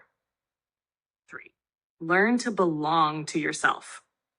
Knowing how to belong to yourself is an art in a world where everyone is finding their home in others. Might sound a little rude, but here is a truth about life. Nothing stays forever. People who you love today will leave you, or you might have to leave them, or they might change. People cannot stay by your side 24/7. We have built a world where chasing success requires going miles away from family and friends. Shifting to a new city for a new job or leaving home for college. Life and people change. Our priorities change. And in that case, if you never learned how to belong to yourself, you will end up feeling lonely every time someone leaves you. You should keep your heart open for your loved ones so they can walk in and make you feel loved. You should enjoy the company of those you love. But you should also learn how to enjoy your own company. For example, one of my friends has been in a relationship for the past 5 years. Her life revolves around her boyfriend. Her boyfriend had to shift to another city, which is about a 12 hours drive away from her. She called me yesterday and said, "Don't know what to do without him. My life revolves around him, and now that he is away, feels so empty." We'll say the same thing to you that said to her. Make your life like a garden where you have all types of people and interests and hobbies so that you always have something or someone to love and receive love. Have friends you adore. Enjoy the hobbies you are passionate about. Water your plants and love your pets. Create things and build that relationship around you that keeps you excited so that love is always around you in every form. Life will be more colorful that way. Learn to belong to yourself without feeling the need to be with others. Where there is a need, there is a settlement. You will settle down for less. But when you are satisfied with yourself, being with others wouldn't come out of your desperation, but rather a real and genuine connection based on love and care for one another. People you can select rather than living at the mercy of others to be selected. And if you want to learn how to be satisfied with your own life and build a life that makes you feel proud of yourself, let's learn to use your alone time to turn into your growth time. Shall we? Chapter 6, Turn Loneliness into Growth Period. The other day was reading Garden Spells and really liked a quote from the book that says, "You are who you are, whether you like it or not, so why not like it?" Believe this quote holds true in all areas of our life. You are alone, whether you like it or not, so why not like it? And if you cannot find a reason to like it, then create some. You cannot expect life to throw reasons for you to be happy, cheerful, and successful. If you want something, you go get it. When came back to my hometown after college, knew nothing. Didn't know what my passion was and how was going to make a living out of it.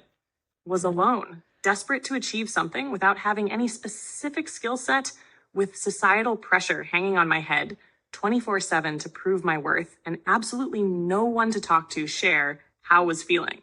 During those few weeks, was so consumed by self-doubts and pity. Today, when I'm writing this book, if look back, can see that the only person who was missing from my side was me. And it's not just the case with me, but you as well.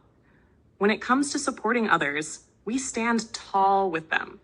When it comes to encouraging others, we somehow give a perfect speech that is worthy of featuring in a TED Talk. When it comes to bringing others back to the positive side of life, we all become part-time motivational speakers.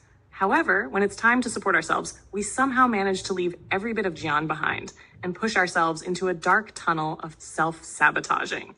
Why you and Australia don't have enough courage to stand by ourselves? Why has no one taught us to first be our friends?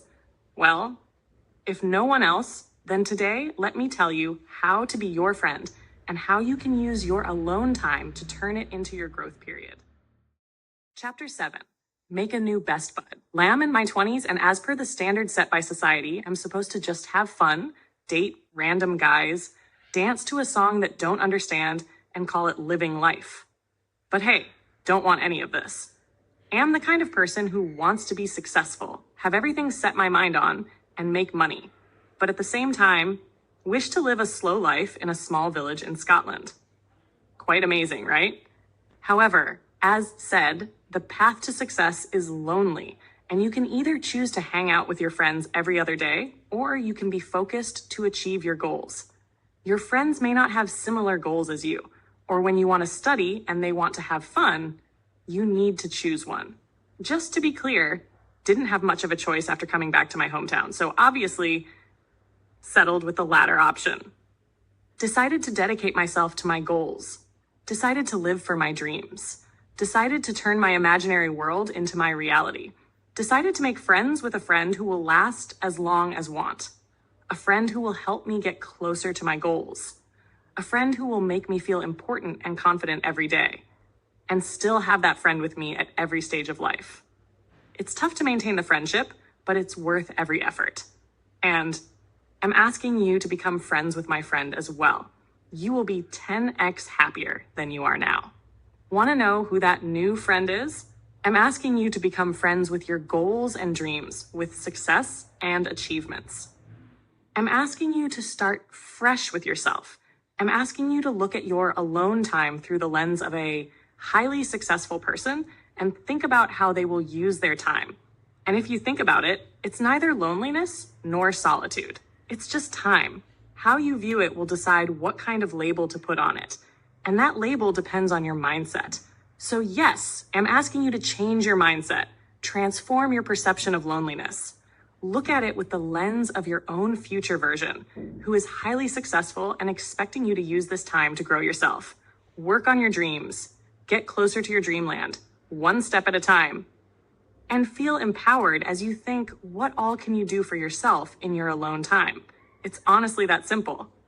Just as said at the start of the chapter, being alone is your reality now. So why not change it into something where you start loving your solitude? Why don't you turn it into something that being alone feels like an opportunity, a luxury, a lifestyle that helps you level up your game? So yes, I'm asking you to be friends with success. I'm asking you to make your dreams your best bud. Start a self-improvement streak with your new friend, and with every step toward your goals, every small achievement will be like adding a new memory to your list. And it may all sound inspiring to you. The question comes back to how. How and where should you start? Well, once you are ready to be friends with success, flip the page and let's make some efforts to get the attention of your new buddy. Let me know if... Chapter 8, Building a Dream Life Plan. If you don't know where you want to go, how will you ever reach there? Everyone wants to become successful. Everyone wants to live their dream life. Everyone wishes to achieve something big. Everyone wants to leave a dent in the universe. But if ask you, or you ask anyone around you, what success looks like to you, either you wouldn't have an answer, or you will say, well, want to make a lot of money, live in a nice, luxurious house, give my parents and loved ones a comfortable life, travel across the world, and be happy. How funny and sad at the same time. If all of us are different, then how can our dream life look exactly the same? Because we are clowns. Oh, I'm sorry if that sounded harsh, but meant to sound a little truthful. You are manipulated into believing that success means a big house, lots of money, and aesthetic pictures from vacations. And don't worry, I'm not one of those people who will tell you there's something wrong with dreaming about making money.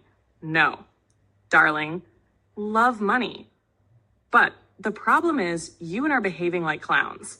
We are following everything that people in power want to make us do. We think if we don't have what everyone has, then we are missing out. And our next goal should be to achieve that one Chanel bag, one trip to Italy, one beautiful partner who proposes to you in front of the Eiffel Tower, a cute baby who is more intelligent than anyone else's, and more bullshit like this. The problem is not that we wish to have certain things. The problem is we wish to have something that everyone has so that we don't seem poor, stupid, or weird. The problem is that we are making our lives a collection of cheap dreams that everyone imagines and materialistic shit that everyone else possesses. The problem is we don't ask ourselves what do we want in life. We try to copy the most successful person around us so that we can also become successful. And call all of it a well-designed system that has robbed us of our basic capability to think. And just in case you want the proof, you say you want to make a lot of money to become successful. Okay, darling, how much money do you need to be able to come to peace with yourself? How much money is enough for you to call yourself successful? Do you have any plans to get 1% closer to that goal? If your dream is to make $10,000 a month, then do you have any plans to make your first $100? Or do you just think that one day magically you will be able to jump from $0 to $10,000? And if you do believe in this magic, do you have any tricks or hacks to turn this magic into reality? And you know what? Let's say that you are a saint and your goal is not to make money, but to find peace and mental stillness in life. Okay, honey, what do you do for mental stability? Do you meditate? And for how long? Do you meditate once in a while just to curse your brain for throwing thousands of thoughts at you? Or do you meditate every day at a fixed time whilst following a fixed mantra guidance? Do you journal, or do you just overthink about how your life is a mess? See, don't have any intention to make you feel bad. I'm just introducing you to your reality. You are living in a bubble if you think that just by imagining and wishing to become successful, you will become one. That too, when you don't know what success means to you. This right here is the reason why you need to be alone. Even if you have some good people around you and your life is all happy and merry, you should take some time every day to be alone so that you can think independently without the influence of anyone. Remember what said earlier in the first part? When you are alone, you are dealing with just one mind, one opinion, and one perspective. And since you have never been alone, or at least never embraced it, you don't know what you think about anything. You are following and accepting whatever the world throws at you. This is one of the reasons started spending more time alone. When you spend time alone, it is only then you will come up to know what your soul truly desires. When your soul speaks to you, it speaks with no manipulation. Hence, you get to know what you truly desire. Was done with asking people to guide me. Areas was one of those people who could never make a decision on my own. Was so underconfident about my opinions that if had two choices before me, would spend eternity just to pick one. Have been there. Always sought people to tell me what was good for me. When found myself alone with a pool of decisions that were waiting for me, realized how dependent was. Realized that don't trust myself enough to make decisions confidently, and how wish it was restricted to only me. The core reason why we follow the crowd is that we don't trust our decisions and choices. We are afraid at every step, so it feels safer to trust the crowd. We don't choose to walk on a new path because it seems less crowded, or rather alone. But enough is enough. Aren't you tired of wishing to be like everybody else? Aren't you done with keeping up with this race of looking beautiful, where beauty has such a vague yet same definition for all? Aren't you exhausted with trying to achieve success when you aren't enjoying the process in your day-to-day life? And most importantly, aren't you afraid that you will waste your entire life doing what everyone did just to realize that you never lived or did anything that you wanted? If you take just one thing from this book, remember this: learn to define your definition of everything. Don't make your life a wish list of what you think everyone has. Define your definitions. When you don't know what you want, then you want to have everything that is glittery and shiny. God was kind enough to bless all of us with a personal brain, yet here we are. We have switched off our brains and blindly follow what the world expects us to do.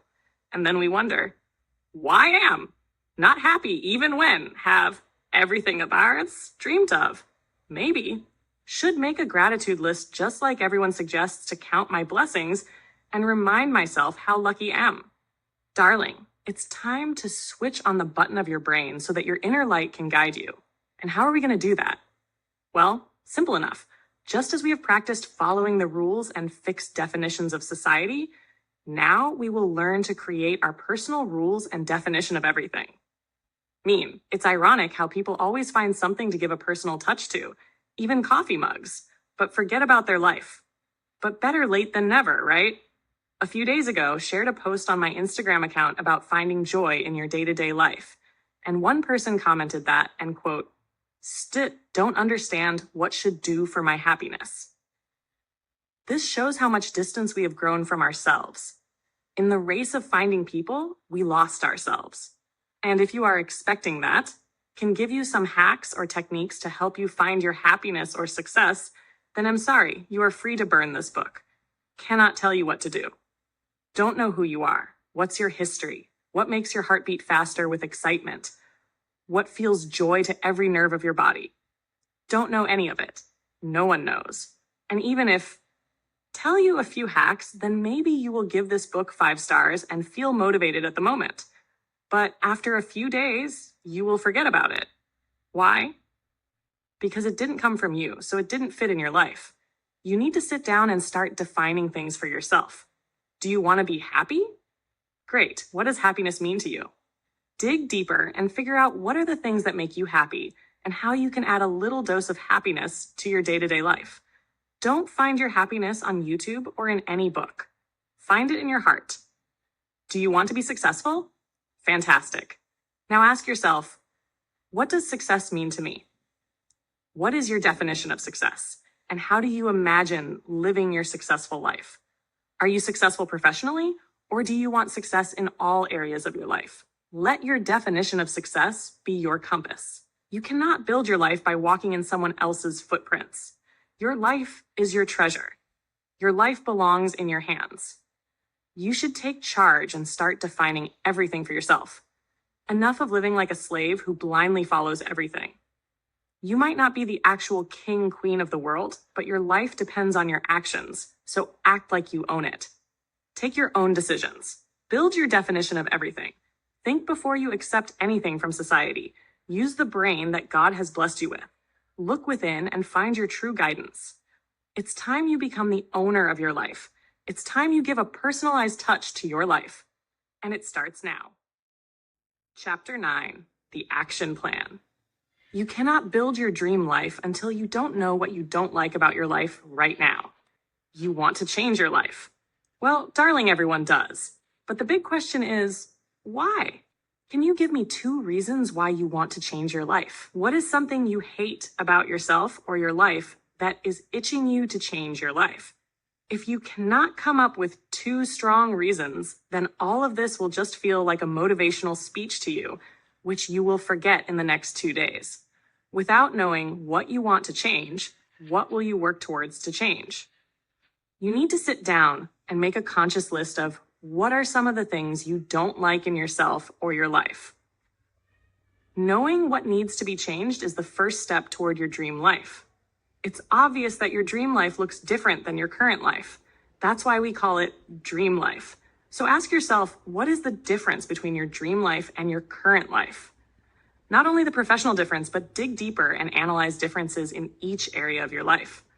When say each area, mean personal, professional, emotional, and mental state differences.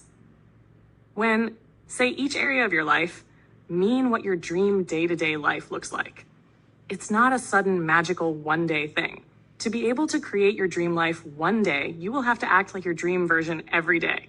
Read that again until it sinks deep within your soul. Life doesn't change one day magically. You change how you live every day. So, let me say it again. Take a pause. Sit down at a quiet place. Take a piece of paper and write down 5 things that you don't like in your life right now, whether it's your current job or your sleeping schedule. No one is coming to make that list for you. You need to do that for yourself today, or wait until you are 70 to regret the life you lived. You cannot become the person of your dreams if you don't imagine what your dream version looks like, and if you don't know what is wrong with your current version. And let me tell you a secret. It's okay to be harsh on yourself sometimes. Because extreme self-love can take you away from reality, you will start living in an imaginary bubble. We don't want that. We want to love who we are and be excited about who we are in the process of becoming. So, be honest with yourself. Don't pretend that, oh, I'm the perfect person and there is nothing wrong in my life. Nope, darling, that's toxic self-love. Your deeper inner self knows what you are capable of and how you are living less than your real potential. This gap creates self-loathing. And this gap can be filled by starting to become honest with ourselves. Be honest with yourself. Before you demand anything from others, learn to be honest with yourself. Have the courage to accept that you were the one killing all your dreams. Stand tall against the lies your brain might want to throw at you. You will meet enough people in your life who will say one thing, but their actions won't match. You will meet a lot of people who are going to lie to you. While you cannot control how others treat you, you can learn to be honest with yourself. Deep down, you always know what's best for you. You can sense when to leave a person because you are just being used. You realize when you did wrong and when you were wronged, yet just stay in your comfort zone and keep things as they are. Your brain will play tricks on you. You will make great excuses to convince yourself not to start working, give a person another chance, or keep eating junk food until Monday. That's because honesty with yourself is the toughest thing. You get to live your worst fears and are left with no option but to work to improve things. Yet honesty with yourself will make your life way more satisfying. You will be happy knowing you did what was best for you. That's where satisfaction starts. Step 1, the power of one thing. One of the biggest mistakes we make while trying to improve ourselves is that we focus on everything at once. We try to hit the gym every day, make a gratitude list every day, eat healthy every day, and the like. And focusing on everything at once drags us down to a level where we find ourselves giving up on everything and later accusing ourselves of being a failure. You cannot change everything at once. And if you try to, you will just burn yourself. You will make the journey toxic and suffocating for yourself. And even after working so hard, when you don't get results in any of the areas, you just give up on everything. And what does that do? It lowers your self-respect. You start thinking that you can never achieve anything good in life. The catch is to focus on one thing at a time. Why? Because changing one thing in your routine is easier. It easily sinks in. And when you start seeing the result in one area, not only do you feel happy, but your self-respect increases too. You get the confidence for trying to improve more things in your life. For example, in 2020, resigned from my job in the hope that we'll become a successful freelancer.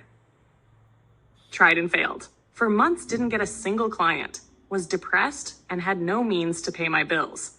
That was the time when all my college mates were earning great money, having vacations, and buying stuff with their own money. Was jealous and just wanted to prove to myself that I'm moving forward. So started writing on Medium, which is a platform for writers. I didn't have any hopes from Medium. Just wanted to prove to myself that I'm doing something. At least. I had the goal of writing one article every day. 10 months later, had 10,000 followers. And that wasn't enough. I received so much from my audience that it boosted my confidence. Started viewing myself as a loved writer. Always believed in the power of words, but after receiving so much love on Medium, started believing in the power of my words. And that's how ended up writing my first book, The Wounds of My Words. It still feels like a dream, an illusion. If someone had told my 10-year-old version that we'll be an author one day, my little version would have laughed. In fact, if someone had told me in 2020 that we'll be an author one day, would have become even more depressed that you are making fun of my situation. Didn't consider myself a good writer. But now, oh God, cannot believe I'm writing my second book. It all happened because made one decision 2 years back, and it wasn't just a decision. It was an action. One action every day for 10 months transformed me from an underconfident writer to a loved author. Want you to do the same. Forget about big sudden changes. Forget the hope of magic. Take out that list you made earlier about what you don't like in your life right now and pick one big issue from that list. What do you mean by one big issue? Well, back in 2020, a lot of things were going wrong in my life. Wasn't in good shape. Had skin allergies all over my body. didn't have any idea where my career was going. And all of it dragged my mental health down. See, you need to understand one important thing here. People will ask you to work on your mental health as if it's homework from your school teacher. Your mental health is a result of the current state of your life. If something is going wrong in your life, then mentally you will feel stressed, depressed, or anxious. The bigger the issue, the more stressed you will feel. In my case, my career was my biggest concern. My second job was quite toxic, and my boss used to yell at me every now and then. She used to say that can never make it as a writer was doing the work of an intern there. And when left my job in the hope of a brighter future just to find myself struggling to get clients, my boss's words started ringing in my head like an alarm. Started believing her words as truth, started questioning my worth, and all of it made me depressed. After reading over 200 books, if there is anything that I've understood, it's action is the cure of almost everything. So decided to jump on Medium. Now you know how the rest of it goes. You will find a lot of flaws in how you are living today. There might be a bunch of things that you don't like about your life at the moment. But you need to understand that you are not a magician. You cannot make everything work at once. You need to become an essentialist here. Choose the one biggest issue you are facing in your life right now. What is that one thing which keeps pulling you down? What is that one area of your life that makes you feel anxious and stressed? What is that one aspect of your life that makes you feel stuck in one place? Identify that one big issue. In fact, this one big issue can be the reason why you don't like to be alone. You know that as soon as you are alone, your mind will send you notifications of what's wrong in your life. You know that when you are with yourself with nothing to do, your mind will pull you back, reminding you that your life sucks. You will feel the itch to change and improve everything at once. But remember that you are a human. You cannot focus on multiple things at once with similar efficiency. When you are focused on improving one thing, not only it becomes easier to measure your performance, but you also feel excited. You don't feel the pressure of changing your world in one day. Now, would suggest you close the book for a while and take some time to identify that one big issue, because next, we will discuss how you can work on that one area. Step 2, one big action. After deciding which area of your life needs more attention, it's time to take action. But the question is where to start. Most people make the mistake of randomly starting out of motivation, and by the next week, they feel clueless. It used to happen to me all the time. In the past, tried to adopt a healthier lifestyle, would feel motivated and decide, you know what, I'm gonna become healthier this year. Well, in less than a week, would find myself stuffing fries and pizza in my mouth whilst watching a hot romantic movie on Netflix. But as shared earlier, when started writing on Medium, had just one goal, and that goal was based on action. From the very first day was clear. Even wrote this on my WhatsApp group, where only am added. It's a great hack. Make a group only for yourself and send yourself messages. Messages that you would like to receive from others. Messages that you can send to your current self to calm down and think straight, or maybe a few things as a reminder that my goal is to write one article every day. And never made any Excel sheet or bought any cute templates or any aesthetic looking journal to track my progress. Do you know why? Because didn't overburden myself. How tough is it to track one action? One article every day. Either wrote or didn't. Simple, right? You need to understand that setting big goals that sound cool and energetic is fine. It shows your enthusiasm, but it also represents that you are out of your mind. People set goals all the time. They keep making giant promises to themselves only to make excuses in the end. And then they expect other people to stay and fulfill their promises. God, we are kidding ourselves. Want you to take a breath, get patient, and focus on what I'm saying. This one thing will seriously change the way you look at your goals and your working system. Instead of setting vague goals, focus on setting action goals. What are action goals? Action goals mean you know what you'll be doing to achieve your dream life. Action goal defines clear-cut what you are supposed to do every day to get one step closer to your destination. When set an action goal, Made it clear that my target is to write, which is an action every day, which defines how often I'm supposed to take the action. Now it's your turn. Again, don't overwork yourself. Take out a piece of paper and write in front of that big issue, one action goal. Yes, make it clear enough for yourself what's the one action you will perform every day to get closer to your destination. And then, no matter what, do it. Step 3, know your nature and sync your activities. One of the basic things about human nature is the more you force yourself into doing something, the more you will feel low and depressed, like it's imposed on you. In the past, whenever I had tried to follow great habits and cute-looking routines, always failed. One of the habits that always wanted to adopt was waking up at 5 a.m. Wholeheartedly believe there are tons of benefits to waking up early. Even read Robin Sharma's book, The 5 a.m. Club, and hands down, what an amazing book. Then also read The Miracle Morning, and it was a good book. Watched a lot of YouTube videos as well on how to wake up early and other creators' early morning routine, just so could learn to wake up early. But nothing worked for me. Tried and failed multiple times. My mom even calls me a sleeping beauty. Though the big question was, why? Why did I try so hard to wake up early? And not just that, used to curse myself for sleeping till late. But then came across the concept of the body clock that differs for each individual. In brief, your biological clock controls when you work the best. In simple words, not everyone is meant to be an early riser. Some people work best at night, while others prefer the morning time. And after studying more about the concept and my own body, realized that I'm not an early riser. Work best during the night. Feel most creative at nighttime. And if my goal was to get as much as done, then why the hell was forcing myself to wake up early? Now that I know when work best, instead of cursing myself to follow the most followed routine by everyone else, work when feel like it. Now, why I'm telling you this? The thing is, everyone starts self-improvement projects. Everyone sets goals, but the majority of them give up, used to give up as well. And I'm sure in the past, you must have given up on your goals as well. Why? Because it starts feeling like a punishment after a few days. Initially, when we are working on the dose of motivation, it feels good. But as soon as motivation evaporates, we give up. It feels exhausting, not exciting. All of it is because everyone is different, and everyone likes to work differently. If you force yourself to apply someone else's solutions, you will lose the grip on your own life. Working on our goals should be fun and exciting, not exhausting.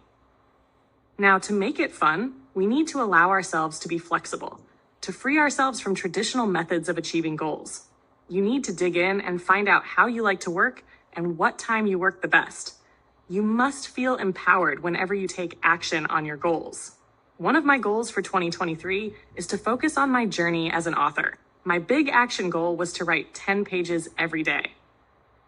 Don't sit down to write first thing in the morning, as most people recommend, because in my opinion, you cannot write if you don't want to. Writing to me is not about a routine, but music to my heart.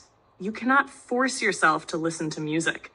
So instead of forcing myself to write first thing in the morning, write whenever, feel like it. That's how it's more fun to me. Another example from my life would be, always wanted to stay fit. Used to set the target of hitting the gym every day and imagine myself getting in shape, but it never lasted for more than a week or two.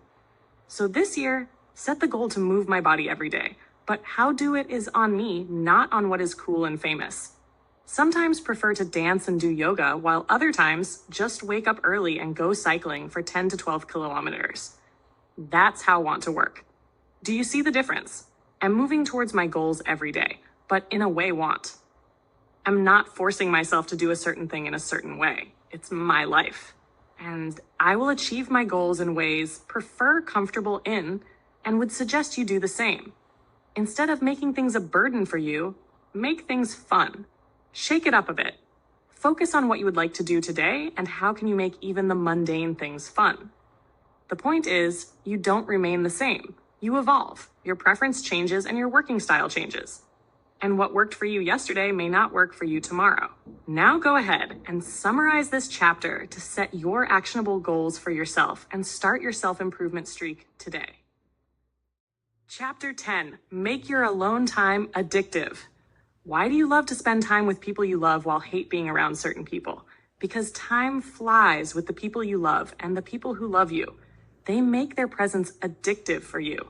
They share so much love, compassion, laughter, and secrets, and hugs that you look forward to these things, don't you? And when you are not with them, you miss all these sweet little things. Similarly, you don't like being around certain people because with them, time becomes the devil. They don't get you. They have nothing to offer you, no love or any similar interest. If you didn't get what I'm trying to say here, let me put it straightforwardly. The reason you don't like spending time with yourself is that your relationship with yourself falls into the second category. You have nothing to offer yourself, no love or no joy. As shared, when I came back to my hometown, my school friends didn't want to keep in touch with me. However, now they message me to ask me if we'd like to hang out. Don't know what changed, but now don't want to go with them. Feel so comfortable and happy and peaceful at my home doing my own stuff that don't have any interest in becoming someone's doll. Old Renuka would have gone, but not me. Why? Because have more interesting things to do, have created other ways to entertain myself, have transformed my alone time from miserable to addictive, and want you to do something similar as well. How? Let's discuss that. 1. Create multiple sources of joy. There are a lot of wishes that are buried in your heart, things that you always wanted to try, but you never get the time for. Any specific hobby or skill that you wanted to adopt, but you never had free time. Except you always had an abundance of time to scroll through social media or watch Netflix on loop. You just didn't have the time to do what your heart carved. As children, we were so excited to try new things or play new games without worrying about perfection or productivity. But as we started becoming an adult, a load of responsibility, the burden of becoming successful, and the need to prove our worth eliminated every single joy from our lives. Some hobbies used to set our hearts on fire, which today are not a part of our lives. There were picnic spots that we used to feel excited about, but today we sit on our sofa all day just to complain we have nowhere to go. How did that happen? Perhaps as kids, we were fine with exploring the little joys of life. Kids find a way to entertain themselves. That's why they are happiest at almost all times. They know how to make themselves happy. However, adults are mostly sad, because we expect others to come and entertain us. And when no one comes, we end up feeling lonely. If I ask you what it's the one thing you do every day to make yourself happy, what would you say? Hard to answer. No, have been there as well. It's easier to expect the world to be our cheerleader, but it's hard to look in the mirror and question what we do for ourselves. No wonder we feel lonely. But hey, I'm not your mom, so it's not my job to yell at you. Understand that being an adult is not easy. It's just a lot. You have to take care of everything all at once whilst taking care of yourself too. But the thing is, it doesn't matter how hard you try, how much you work, and how overworked you feel at the end of the day. What matters is, do you even do one single task in your day that makes you feel satisfied? We don't feel exhausted because we try too hard. We feel exhausted because we do too little of what truly makes us happy. So perhaps, if you do even just one thing intentionally that makes you feel connected to yourself, to your inner child, then life will start feeling like a joy. We must have at least one thing in our day-to-day life that we are excited about, something to look forward to. Joy wouldn't come looking for you. It's you who has to find it. And if you cannot find, then create the sources of joy in your life. There is a lot that you will have to do to survive and to get ahead in life. Make sure you do something every day so joy doesn't leave behind. Make your life joyful, not just bearable on the mercy of weekends. And no, it's easier said than done, but enough of making excuses for not trying something you always wanted to. Your inner self has been waiting forever for you to catch up on life and start doing things that matter to you. You have waited enough for others and the world to bring joy to your life. Now it's your turn to intentionally create a joyful life. Not a happy life, but a joyful life. Happiness is a cheap thing. Joy makes life rich. And the good thing is, you can always find at least one source of joy in your life if you look for it intentionally. But why am using the word intentionally repetitively? Because it's easier to slip back to your default setting and blame the world for everything that goes wrong in your life. But when you take the responsibility in your hands and look for something to fill your day with joy, with complete awareness, you will find that almost everything turns into fun when you do it with full self-awareness. It could be as small as the smell of your morning tea, the rays of sunshine kissing your cheeks, or the way some stranger looked at you.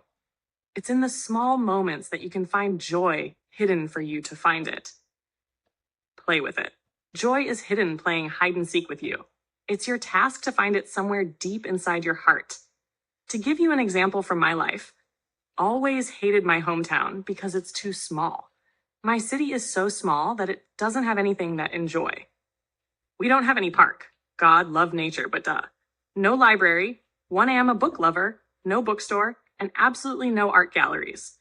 But if had waited for these things to improve, still would have been waiting. So instead of playing the blame game or victimizing my character, choose to create sources of joy with what already had. Started taking evening walks in the narrow streets of my city. Don't expect much from my evening walks. Just expect to take a pause. A break from a world where everyone is rushing to win the race of life.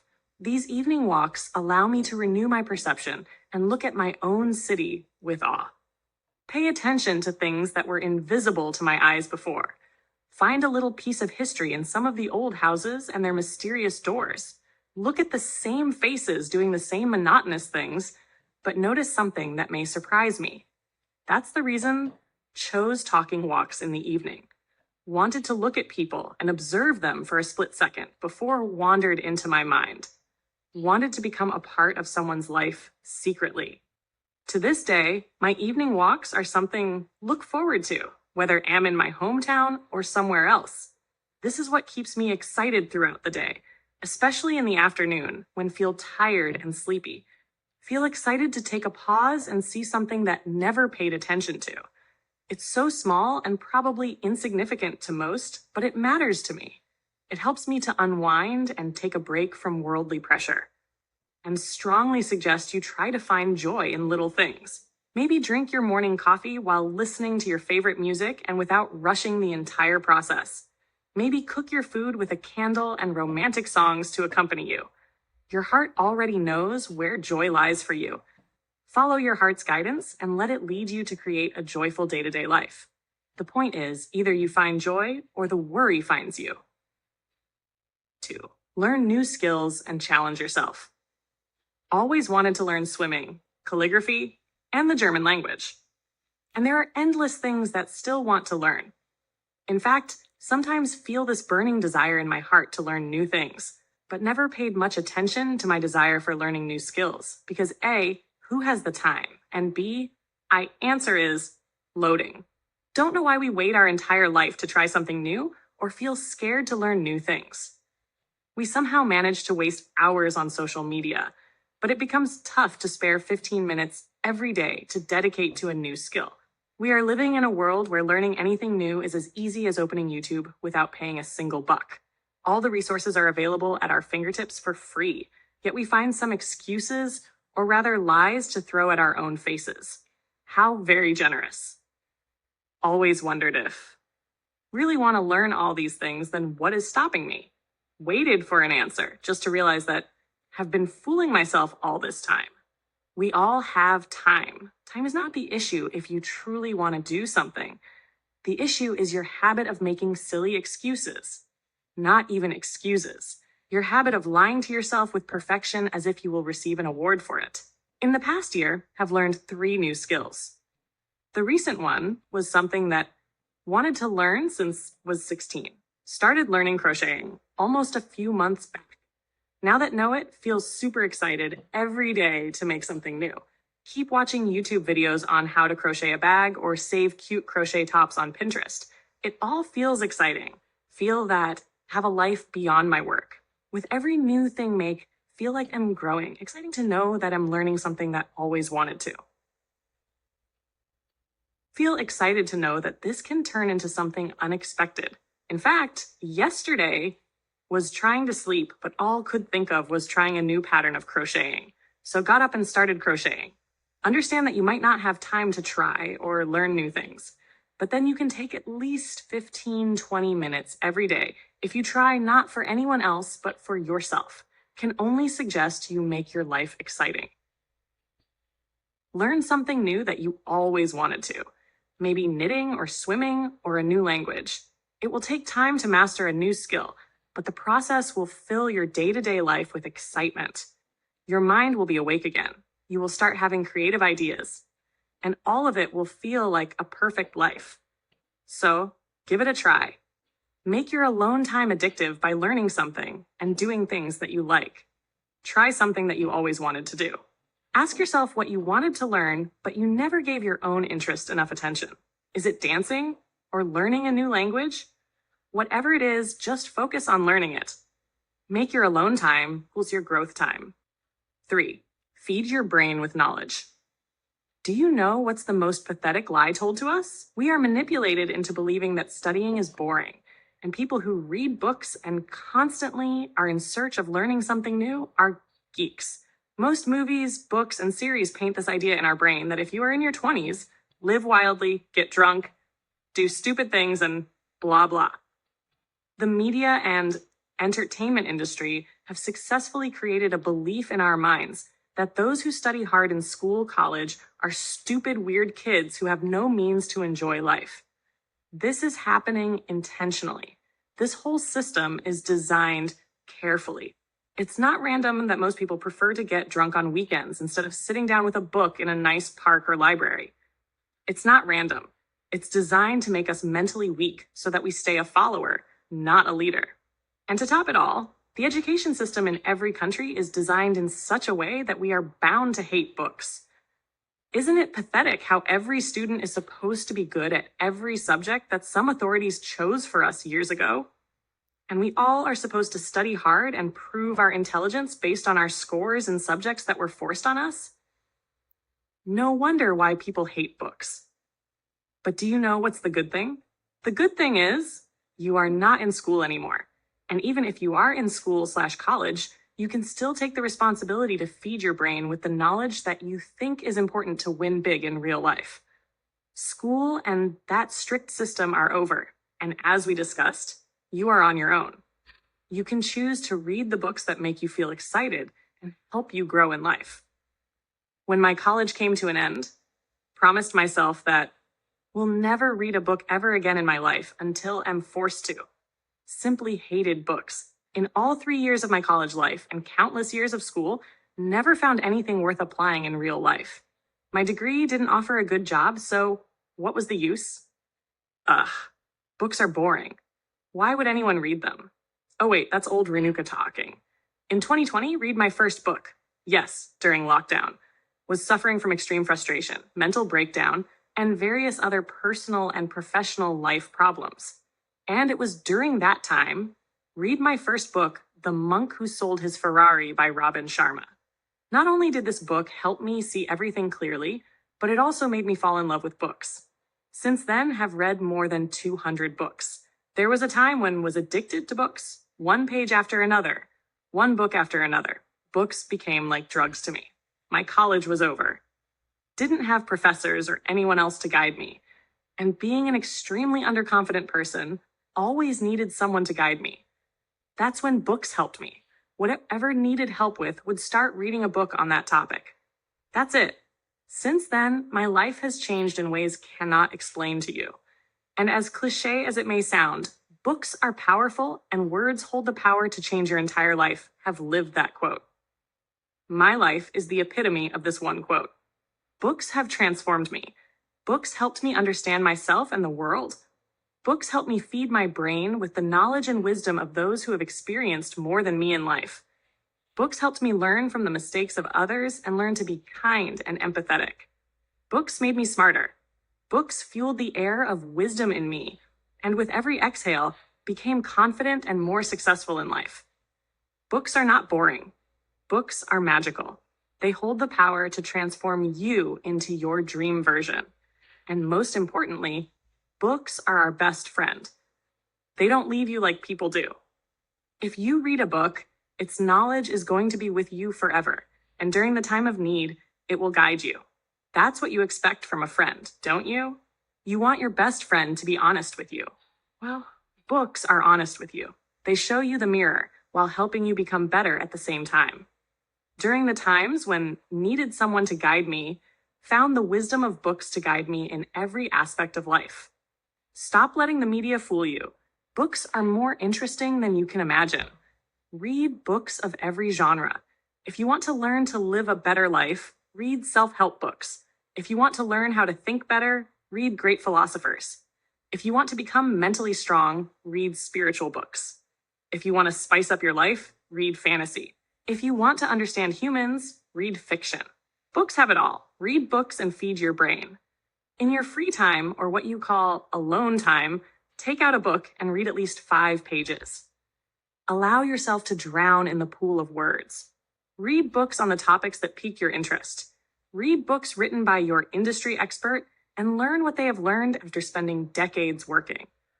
Read books written by people who inspire you and make yourself a tiny part of them by consuming their words. Enough of excuses and drama. You have got so much to look forward to, so much to grow and learn, and books are the easiest way to learn and grow in life. And not only books, dedicate yourself to learning. Make it your goal to feed your brain with knowledge. If not books, then go ahead and listen to the podcasts and speeches by your favorite people. Listen to the TED Talk of the people who inspire you.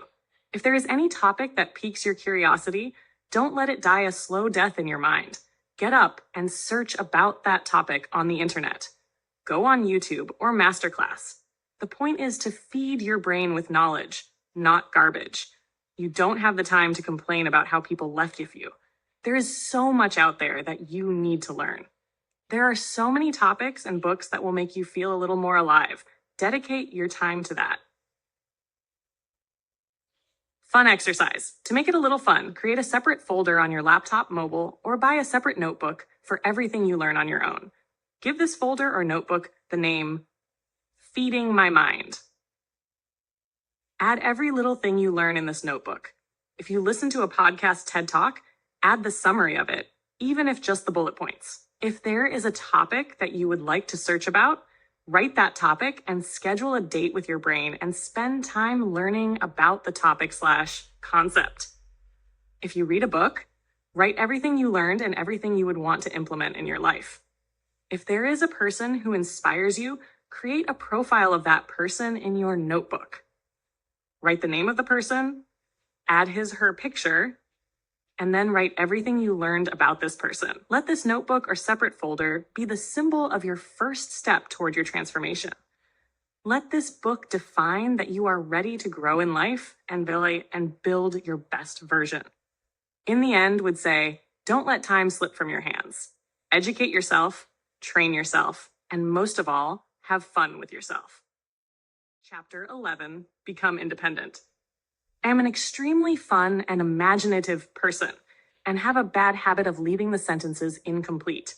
What wanted to say was, I'm an extremely fun and imaginative person in my mind. Always imagined myself having fun with my friends, especially when started college. Guess have always been like this. As soon as make new friends, would imagine myself enjoying myself with them, staying overnight, watching a movie together, exploring different cities, and all that stuff that probably makes me sound too desperate.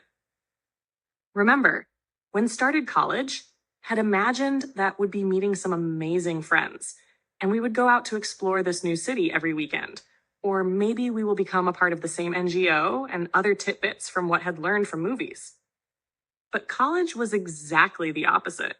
For the first few weeks, wasn't even able to say hello to anyone without looking at my shoes because was too shy and underconfident. And when made friends, we used to stay in our rooms all the time because none of them ever wanted to go out and try anything new. Something similar happened when came home after college. Thought, had time to build my career, and once do that, will travel to all the popular cities of my country, stay there for a few weeks and make some nice friends for a lifetime. Built my career and started traveling, which ended by covering just 2 cities. Do you know why? Because the reality wasn't as amazing as had fantasized about it. Though what realized from my experience is that at all times we expect to have fun with other people. We imagine how we will go out for a party with our friends, and how we will go on a dinner date with our partner, and how we will go for a picnic with our family and a few occasional brunch dates with our best friend. The problem emerges when our fascinating imagination doesn't match our reality. When people forget their brunch with you or cannot make time from their busy schedule to go partying with you, or if they don't like to do the same things for fun as you do. And other people are not to be blamed for this. Obviously, they cannot function as per your desires or mood. They have got a life too. It's not anyone's job to satisfy your desires or manifest your imagination into reality. But the desire is there in your heart, and someone should pay attention to it. And that someone should be you. You cannot bury your desires in your heart just because others didn't acknowledge them. This chapter is the shortest one because what I want to tell you is a simple truth about adulthood and how you can have fun with yourself. Also, this is the last chapter because what you will learn in this chapter is probably the last thing you will need to find happiness on your own. The one thing that I want you to take with you from this book, and the one thing that has helped me over the years, is this. Do the things that you wanted to do with others. Always wanted to do one of those sleepovers where all friends come over, we light some candles, create a good environment, and arrange comforting food, and watch one of our favorite movies. Used to see this in movies and imagined it would be fun to do this with my friends. But after college, you don't get to do these things. Everyone becomes an adult with baggage of responsibilities. And these little things stop making sense. No one would want to waste their time doing it. So what if my friends cannot come? Can do this for myself. Whenever feel super burned out with my work or general life worries, dim the lights, light a candle, order pasta, make iced coffee, and watch a Christmas movie. I'm telling you, it feels heavenly. I honestly feel like I'm no longer a part of the world, at least for a few hours. The bottom line was, had a desire to do a complete movie setup and fulfilled that desire, became independent of my needs. Hold myself accountable for my imagination, not anyone else. If had waited for my friends to appear, would have still been waiting. Besides, not everyone has the luxury to work from anywhere at any time. Have and understand that my friends don't. Similarly, always liked the idea of a picnic. So once every month, travel around 40 minutes to get to this place where there is a huge open ground. Go there with my book or Kindle and take my journal as well as my crocheting stuff. Also, hack something to eat. Mostly take my iced coffee and a donut. And do need to mention how amazing that feels. It feels like real self-care. Do the things that desire with myself. And if was your mother, would push you out of the door to go and do everything that you always wanted but never did because you didn't have an army of people to accompany you. It's been a long time since you are waiting for others to understand your desires and then turn them into reality. It's time you do everything that you desire with yourself. Plan a dinner date with yourself at the end or start of every month. Take yourself for a coffee date. Click pretty pictures of yourself. Talk to yourself about how your day went, or what you did in your day, or maybe how you would like to start the next day. Give your room a makeover, or write a love letter to yourself that you wanted to receive from others. Buy yourself a flower, or better buy a mini plant so it always reminds you that you have got your back. Gift yourself something special every time you accomplish a big goal. Praise yourself and say it out aloud, I'm proud of myself. Task. If possible, write an I missed myself letter to yourself. No, it sounds kind of weird, but try it. Write down how you have been missing yourself. Write how you've been ignorant towards yourself and why you will never repeat this mistake. Write how you never did everything you ever wanted and how you will do everything you always wanted to from now on. Whatever you plan to do, whether it is buying yourself flowers or coffee, do it intentionally and do it romantically. If you decide to go on a dinner date with yourself, take the effort to look good and put on your favorite dress. Romanticize the actions that you take for yourself. Acknowledge your desires and turn them into something better than your imagination. It's all about making an effort for yourself. Because guess what? The world is like a big dinner party where you are supposed to serve yourself. If you expect people to first put your desired dish on your plate, you will be starved. You wouldn't get to taste what's out there. Everyone is busy serving themselves with what they think they want to taste. Take this book as a sign to see what's available out there, what you would like to explore, and then go get it yourself. Because as said, you are on your own. Thank you for spending your time with Bedtime Stories. If this audiobook brought you peace, clarity, or simply helped you feel a little less alone, I'm truly grateful. Your support means everything.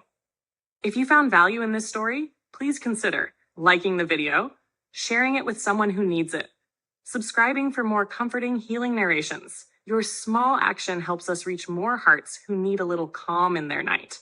Sweet dreams, and see you in the next story.